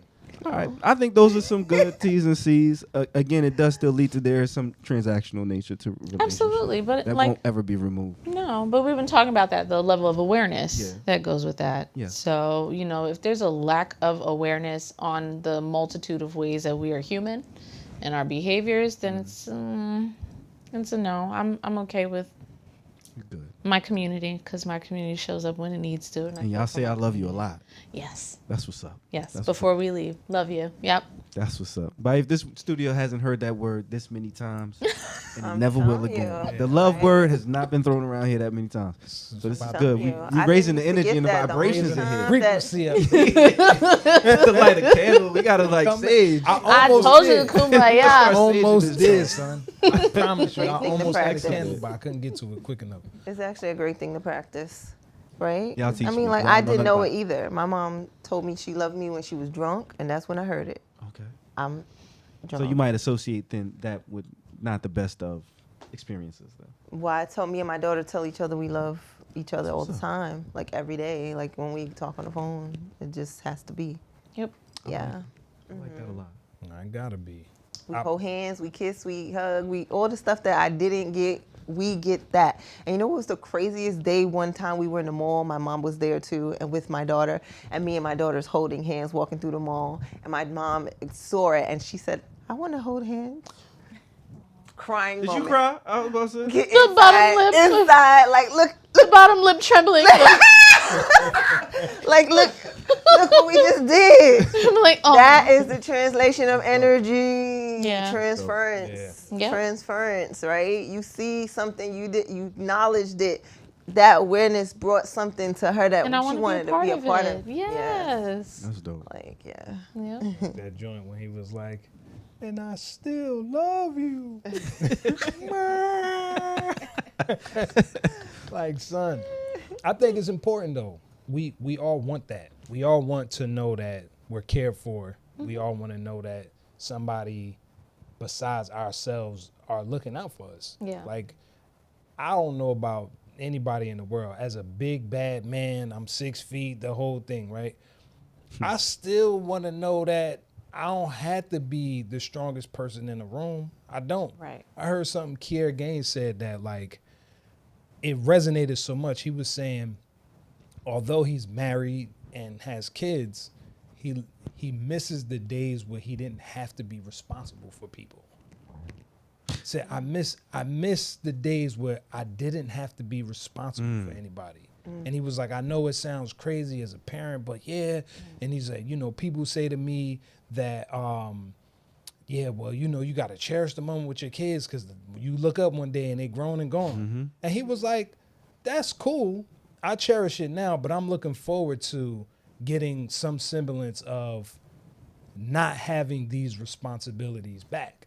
It's not to say that, and I'm paraphrasing, but what he was saying is it's not that I don't enjoy what I'm doing right now, but I can acknowledge that two truths can exist in the same space. Absolutely. I miss that, and I also appreciate this, and I'm not trading one for the other. Right. But I miss it, and as a dad, as a husband, we talk all the time. We go on our date.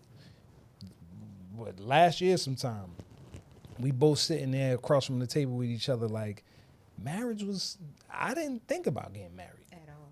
I thought about being single my whole life, like just existing in the world, and I didn't think about having kids. At all. It wasn't on the radar like one day I'm going to be a dad and one day I'm going to be a husband. Yeah. When the opportunities presented themselves, I showed up the best way I could. Right. However, I'm acknowledging the truth of we have 3, 24, about to be 25, 21, and 11. We talk about what is our lives going to be when they're grown and gone. And what do we want to do with ourselves? We hear all the time where parents are in these relationships The kids are grown and gone, and then now they're divorced after being together for 22 years. Yeah, it don't work. Because they looked up and we really didn't have nothing in common. We Right. really didn't have the terms and T's and conditions C's. laid out where you should. Yeah. If I'm spending my life with you, I need to know, am I doing this shit in vain or not? You know, I need to know what do I have to look forward to in the distance other than years together. Right. Well, it's been 13 years. Okay, cool. But what did we do? What kind of quality did we put in these 13 years? Because it's more than just the quantification of time. Right. It's the quality that we actually put in it. When we turn around and see it, it's like that shit was worth every argument, every disagreement, every moment when we weren't unsure, every time we looked at each other with that. You know what I'm saying? Like, is it worth it? You know what I'm saying? Because somebody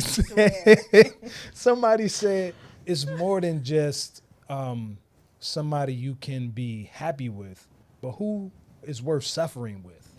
Yeah. Who is worth suffering with? Because when the shit go bad, when my parents check out, are you gonna be there? When your parents check out, are you gonna be there? When niggas is sick and fucked up and all that other shit, are you gonna have the capacity to hold that space to be there? Yeah. Or is it just gonna be, well, shit, it's 10 years.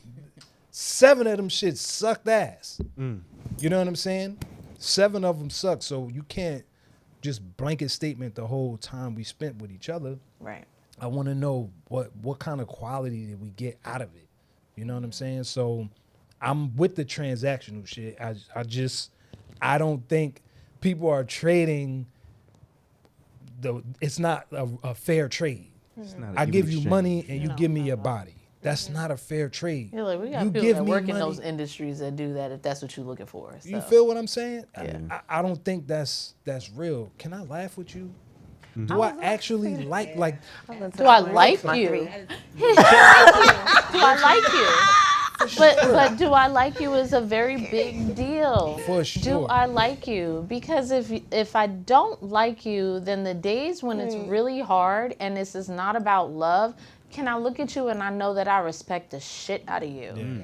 Do I know that you have integrity like a motherfucker, that when you go out this house, that what you're doing, it's not just about us. It's like, no, this person operates with intention legitimately and I trust them. Do I trust you? Yeah. I was really shocked that now that y'all had that in y'all T's and C's. Yeah. Trust wasn't even a part of it. I changed my I mean, three accountability options. has Add one more. We can't even, but I can't even get to Like trust you if now, those other After things are not hearing y'all there. You're absolutely conversation, right. But Nah, that like is changed important. my three. Liking and loving is important. Yeah. matters. Love, like she said, you can extend love to everybody. Yeah. But you can't. It's impossible to like everybody. People be doing shit that get on your nerves. People do shit that just it don't vibe with me. Like, what you mean? Sure. You in a room and you talking shit about your sibling, like your sibling, not your sibling. I don't like that shit, and I don't like you for doing that shit. So get the fuck up out of here. You know what I'm saying? So Yeah. Yes. I like her. I like the fact that when I spend time with her, it's not a drain on my energy. Right. It's like it's not a drain to be like in company. I can be like, we see each other, we walk, I come in the house, it's how was your day every day. There's never a day that goes past where it's not how was your day. If I don't text her throughout the day, it's like, oh nigga, you was too busy for me. If you wanted the divorce, nigga, you know what I'm saying? Just tell me now. So for me, it's like I appreciate having what I have, because if I was dating, I'll be honest, I don't think I would be dating. I don't think I would be sharing my energy with everybody from a standpoint of when I was in my 20s before we got together. You know, you got them in a stable. You got this one because she's nerdy and quirky and I like hanging out with her. And I got this one because she's super adventurous, and whenever we hang out, we always do some crazy wild shit. And I got this one because she's calm and cool and brings peace and all those other things. And I got this one because she's enlightening and all of that. You had a lot of them, huh? I was I'm about just to say, saying. Lauren, you hear that? I'm just saying. you I know. was a man in the streets. Pulling back the curtain. Ah. But to Pop's point, when we got married, what'd he say? He was like, when we get married, you gotta be the bitches. You gotta be the bitches. He does say that. You have He's to be. Speaking of our podcast, Right? Because he said, if you telling me I should she has to do be every all of this woman. Is stuff, what he's. Gotcha. then you got to Yeah, more be eloquent all of way of these saying other. it. That's fine. Because you know how the question be like, well, who are these bitches Yeah. that you be hanging out with? No, the bitches are you. Yeah. You are them. You are the nerd. You are the. Should be every woman. Yes. Yes. The only nigga I know that try to scare me in my own house. and think this shit is hilarious. Like, what are we doing? Hiding behind the like door. Yes. Yes. I am team scare motherfucker. I've gotten my fair share of it. I was like, it keeps it fun. For real. When we had with our other pod, we did a show in Chicago. All them Nerf guns. Oh and yes, shit. we. Yo, I came home, son. Came home off the plane. Before we left, I was like, yo, nobody don't want these? Yeah, you took They're all the like, Nerf guns. Nah, we gonna throw them in the garbage. I'm like, I'm taking these shits home. Yeah. My boy, shout to Brick City Buddha, Docs. Mm-hmm. He was like how having fun with his wife is like, it gets her out of that space to break the cycle of masculine energy back into the feminine. That free feeling of like, I'm out here, right? Frolicking, yeah. Bruh. I come home. First thing I do when I come in the house, I put my bag down. I shoot everybody up in the crib. Right. What is you talking about? I'm like, and I knew she wasn't feeling well. Guaranteed. I pull the guns out. We in the crib. Boom, boom, boom. Oh shit! Damn. Where's Boom, boom, mine? boom. Hold on. You Where's got mine? more here. You take one. Let's go get the kids. You know what I'm saying? So it's like, I appreciate having that, and when I think about not having that, being in the dating pool with people who feel like I'm not about to do that shit. Right. That's for kids. Like it's immature or You- something. Yeah, To nah, be bro. in your Nah, bro. childlike Yeah. state. I'm Yeah. all about that. That's Yeah. why I have a coloring book, y'all. Color. Yeah. Get that coloring book. With color with your Color me spouse. financially Yeah. Sit free. down and color with Yeah. your Color as a spouse, couple please. and learn how to And be then y'all fiscally could responsible. talk financially Yeah. responsibly and about emotional intelligence and about all the stuff we can learn. There you go. Get y'all's money right, credit Stop score playing. together, right? And stay in the lines. No, it's Stay in the I'm lines. telling you. Stay in the lines, man. You said go out the box. No, No, but for could you, be out you the gotta be a box. creative thinker. He can't be in the lines. Exactly. You go No, he needs to be in the lines. Stay in the Stay in the lines. doing Outside, coloring in the lateral line. thinker. Nah, we need to get I'm creative so thinker. playing, y'all, for Like, did real. you just scribble? I was Yeah. so serious. What are you doing? He's a I'm so creative. serious. Facts. Well, Like it. I don't know if anybody wants to add anything. We've been rocking for 2 hours. Ooh. Okay. Wow. I know people got things to do and all of that. Whoa. I will say though, this one other, Got another quote for us before you get us out of here? not really a quote, Oh, my fault. more so something that I thought was interesting, and we could ponder on this for next month's Oh, we panel. coming back. I'm going to do this every month. I'll invite you back. If you come back, great. If not, come back the month after that. But this one said, basically, can men be supportive of successful women? Do men have the capacity to support successful women? And for men, do women have the capacity to support an emotionally intelligent man, a man that is emotionally mature? Do women have the capacity to still find supportive ways, in that relationship? So, I feel like it's gonna be a whole nother hour. I probably shouldn't even put I that was out just there, thinking, right? like, yeah. So, Ain't no quick answer to Why that. you have to I know. roam the room like that with your I was gonna say, I'll say yes. Feel The me? answer is yes. We gonna I have a quick summary. The Okay. answer is yes, and basically it's going to bring me back to, again, that equally yoked awareness, right? So if I have somebody who is emotionally intelligent as a man, I too need to be emotionally intelligent to respect that where he is, so I can meet him where he is, so I can nurture that where he is. And if I'm somebody who is successful, and I've been in relationships where I felt supported in my success by my man, but he was also successful, and I felt the struggle of not knowing where to support him in his success more so. maybe in the sense that if he needed something, like for instance, like one time things went really bad, like the buildings, like in his endeavors during COVID, right? A lot of people that happened. And I was like, do you need anything? Like, I have like 10,000, I can give it to you. And he was like, thank you so much. He said, thank you, I appreciate you. It put him like another light bulb on me per se, but he wouldn't accept it because he's an A-master.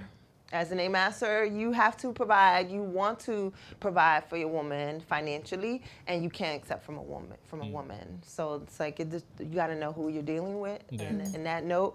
But for me, in my endeavors, he didn't have any issues like supporting me. But what does that look like? You giving me space.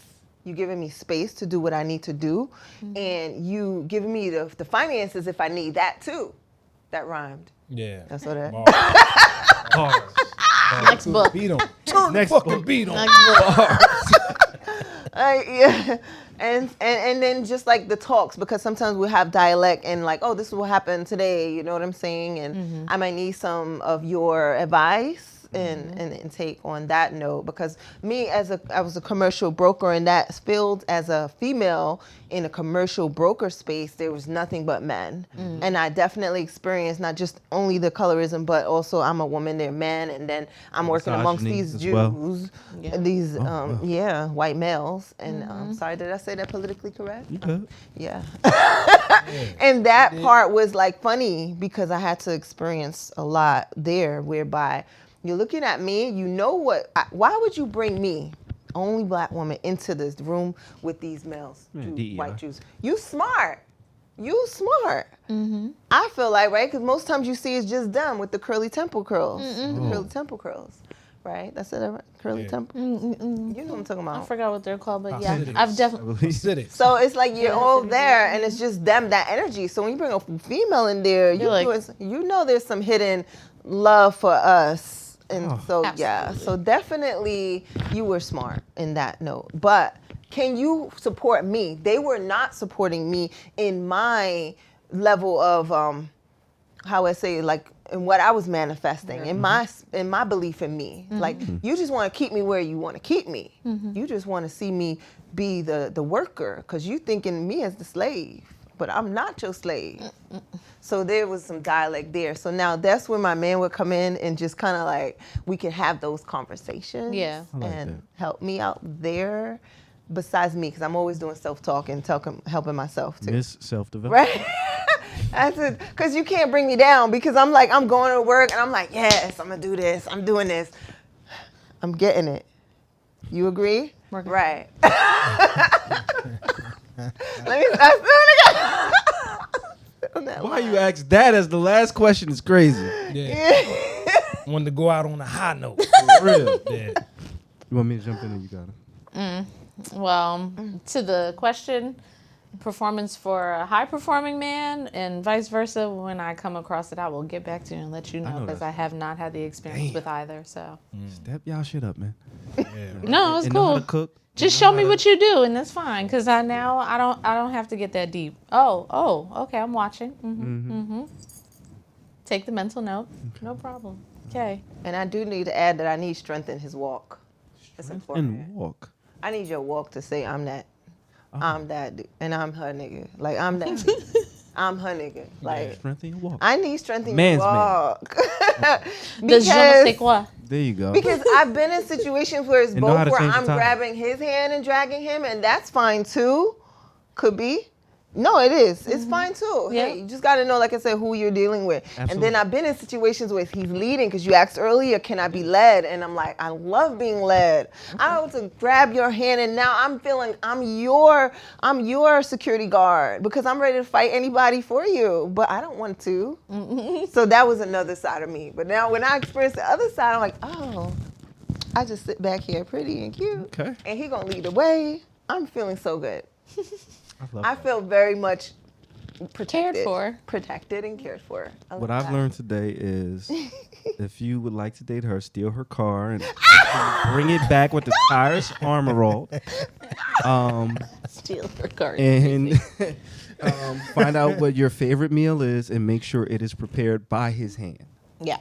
Yeah. Hey, I've learned a lot. Stop. Everybody. The cheat code is Blue Apron.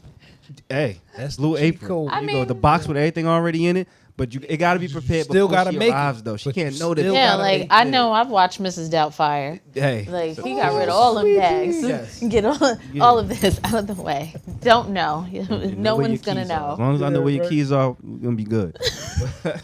I learned a lot today. Y'all better stop. You did Steal not the car. learn that. Steal a car, but Why would I'll you keep steal it the quick car? to make sure your tires are armor rolled and it's vacuumed. But why you gotta steal it? So I gotta bring it back. You ain't gonna know. Don't worry about it. Oh, it's like a surprise. Yeah, how was he taking the car during lunch? He took my. He asked to meet me. Oh, okay. You was giving him the keys. Yeah. He wasn't stealing it? All right, No, cool. he- I'd have stolen. See one gray area You know what alleviated. I'm saying? The brother No, was no, swiping, no. no swipey. I don't know. No. But I'll keep it brief. To answer the question, I believe my answer was yes to both. Real quick question.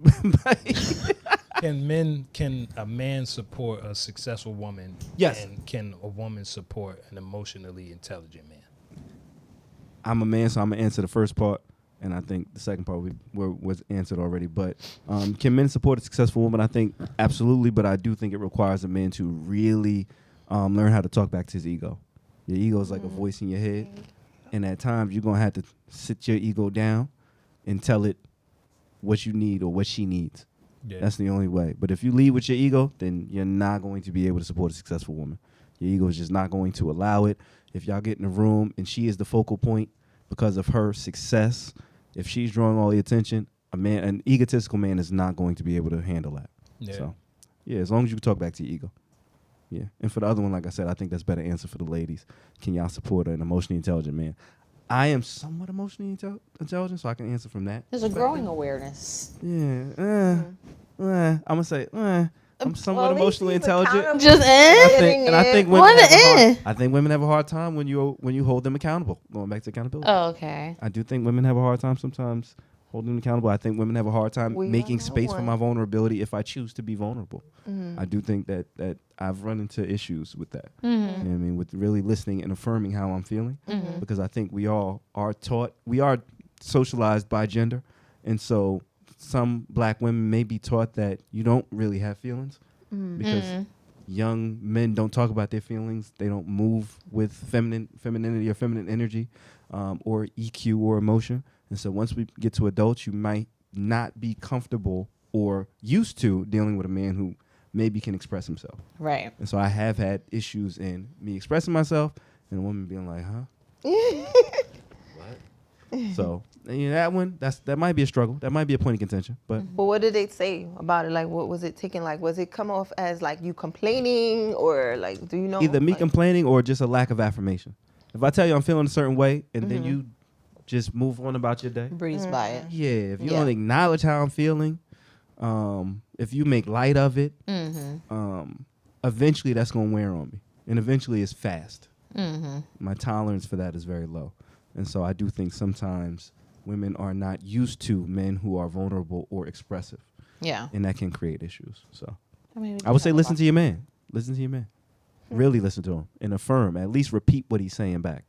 So Yeah. Well, I think I want my man to have some femininity and be, like my aunt's been like really telling me that, and I didn't get it. She's like, you need a man who has an amount of femininity, and I'm like, no, I don't. I want him not. say feminine. I don't know if I'm gonna say femininity, feminine No, energy. She said he Femininity needs is to be different. more. She kept saying like feminine. Like I think there's a lack of she's understanding for saying- so many of these concepts. But she said, word. Next episode. Submissive. We're gonna have to- Submissive. Oh, that's She said completely no. She different. said you need a man that has a certain amount of submissiveness to you. Okay, that's different. And I was like, what? No, I don't want him to be submissive. And But that's- then I'm like, no, she makes sense. What she's saying makes sense. Submissive, yeah, not femininity. Submissive. If he come in and tell you what He boots needs to be a pair with the certain amount of dress, submissive. Oh, that's not But fair. see, that word is weird. "Whoa, It's about Thank y'all for tuning Like, in. tune no, it in. no, not that went right over my bullshit. head. roll the credits." I didn't even let him Had to stop get us me with up that one. 'Cause this is no. son, It's take us hilarious. out of here, bye. Please got you, close it man. out. I want to thank everybody for your participation. I know this isn't easy for everybody to do, to hop on camera and just allow the cameras to fade away. I think we did a good job of that. I mean, it's going on 4 hours and 36 minutes. So it's only Like 2 hours. What? She was like, wait, What? hold on. What time is it? Yeah. Yeah, that's why we we're gonna done put windows in this place, so you don't know. just in It's a here. trick. You know what I'm saying? Like an office building, of course. It's like a casino. Facts. Boiler room. Yes. So I do appreciate y'all. I appreciate y'all energy with sharing it with me on my platform. This has been a labor of love for me from the start. Just to allow these conversations that we have in private to be conversations that we have in public, for people to be a fly on the wall. You know, we are the aunties and the uncles, the cousins and the brothers and the, you know, of our community. Right. And I don't want it to ever escape from that. You know what I mean? Like, most platforms is like, how many likes did you get? How many views did you get? And for me, it's like, well, did we have a decent conversation?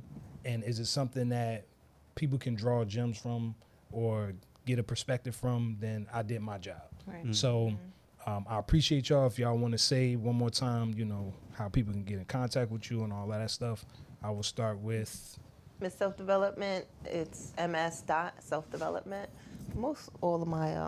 All of my platforms, and this book, because they, you know, it's sold on Amazon. It's only like Get you a copy. less than $20, so you good. Get you a couple copies. yeah, Give it out to family. Have a Yeah. coloring night. Yeah. Absolutely. that's actually A dope. little sip and paint with all Color Me Financially Free. Stay in the lines. Miss Alani. Let's see. I have 2 of them. So my personal is A Will Away. So it's after the motto of where there is a will, there is a way. It's got a bunch of periods and underscores in there on Instagram. My other work that is kind of consolidated is All in Her, and it's an underscore under every single word of All in Her. So it's like all my work is there. Yeah. And the process too. Gemini shit. Facts. I got more too. I got my doula page also, but you know, that's a whole website this time. So That's all out her. You never know. Y'all know where to find me. If y'all watching Grown Man Shift, and you probably also watch the pod. So Amar Jamal. There you go. Yeah. Color Magazine. Color Magazine, yeah. Stop playing. Stop playing, Amar. Talk to these niggas. Talk to them.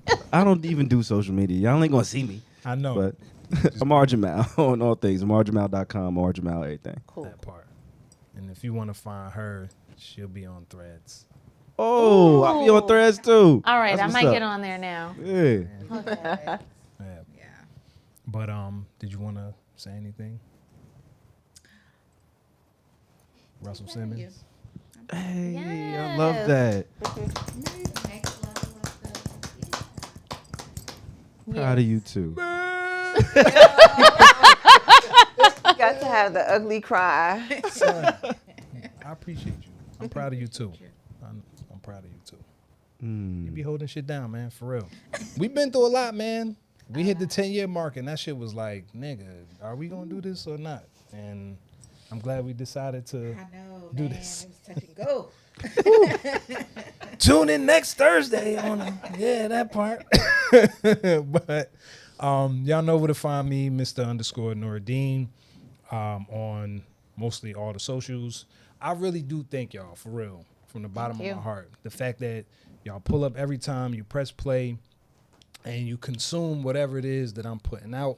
Just know I'm putting it out with the best of intentions, with the authenticity that I can possibly put into it, and genuine energy.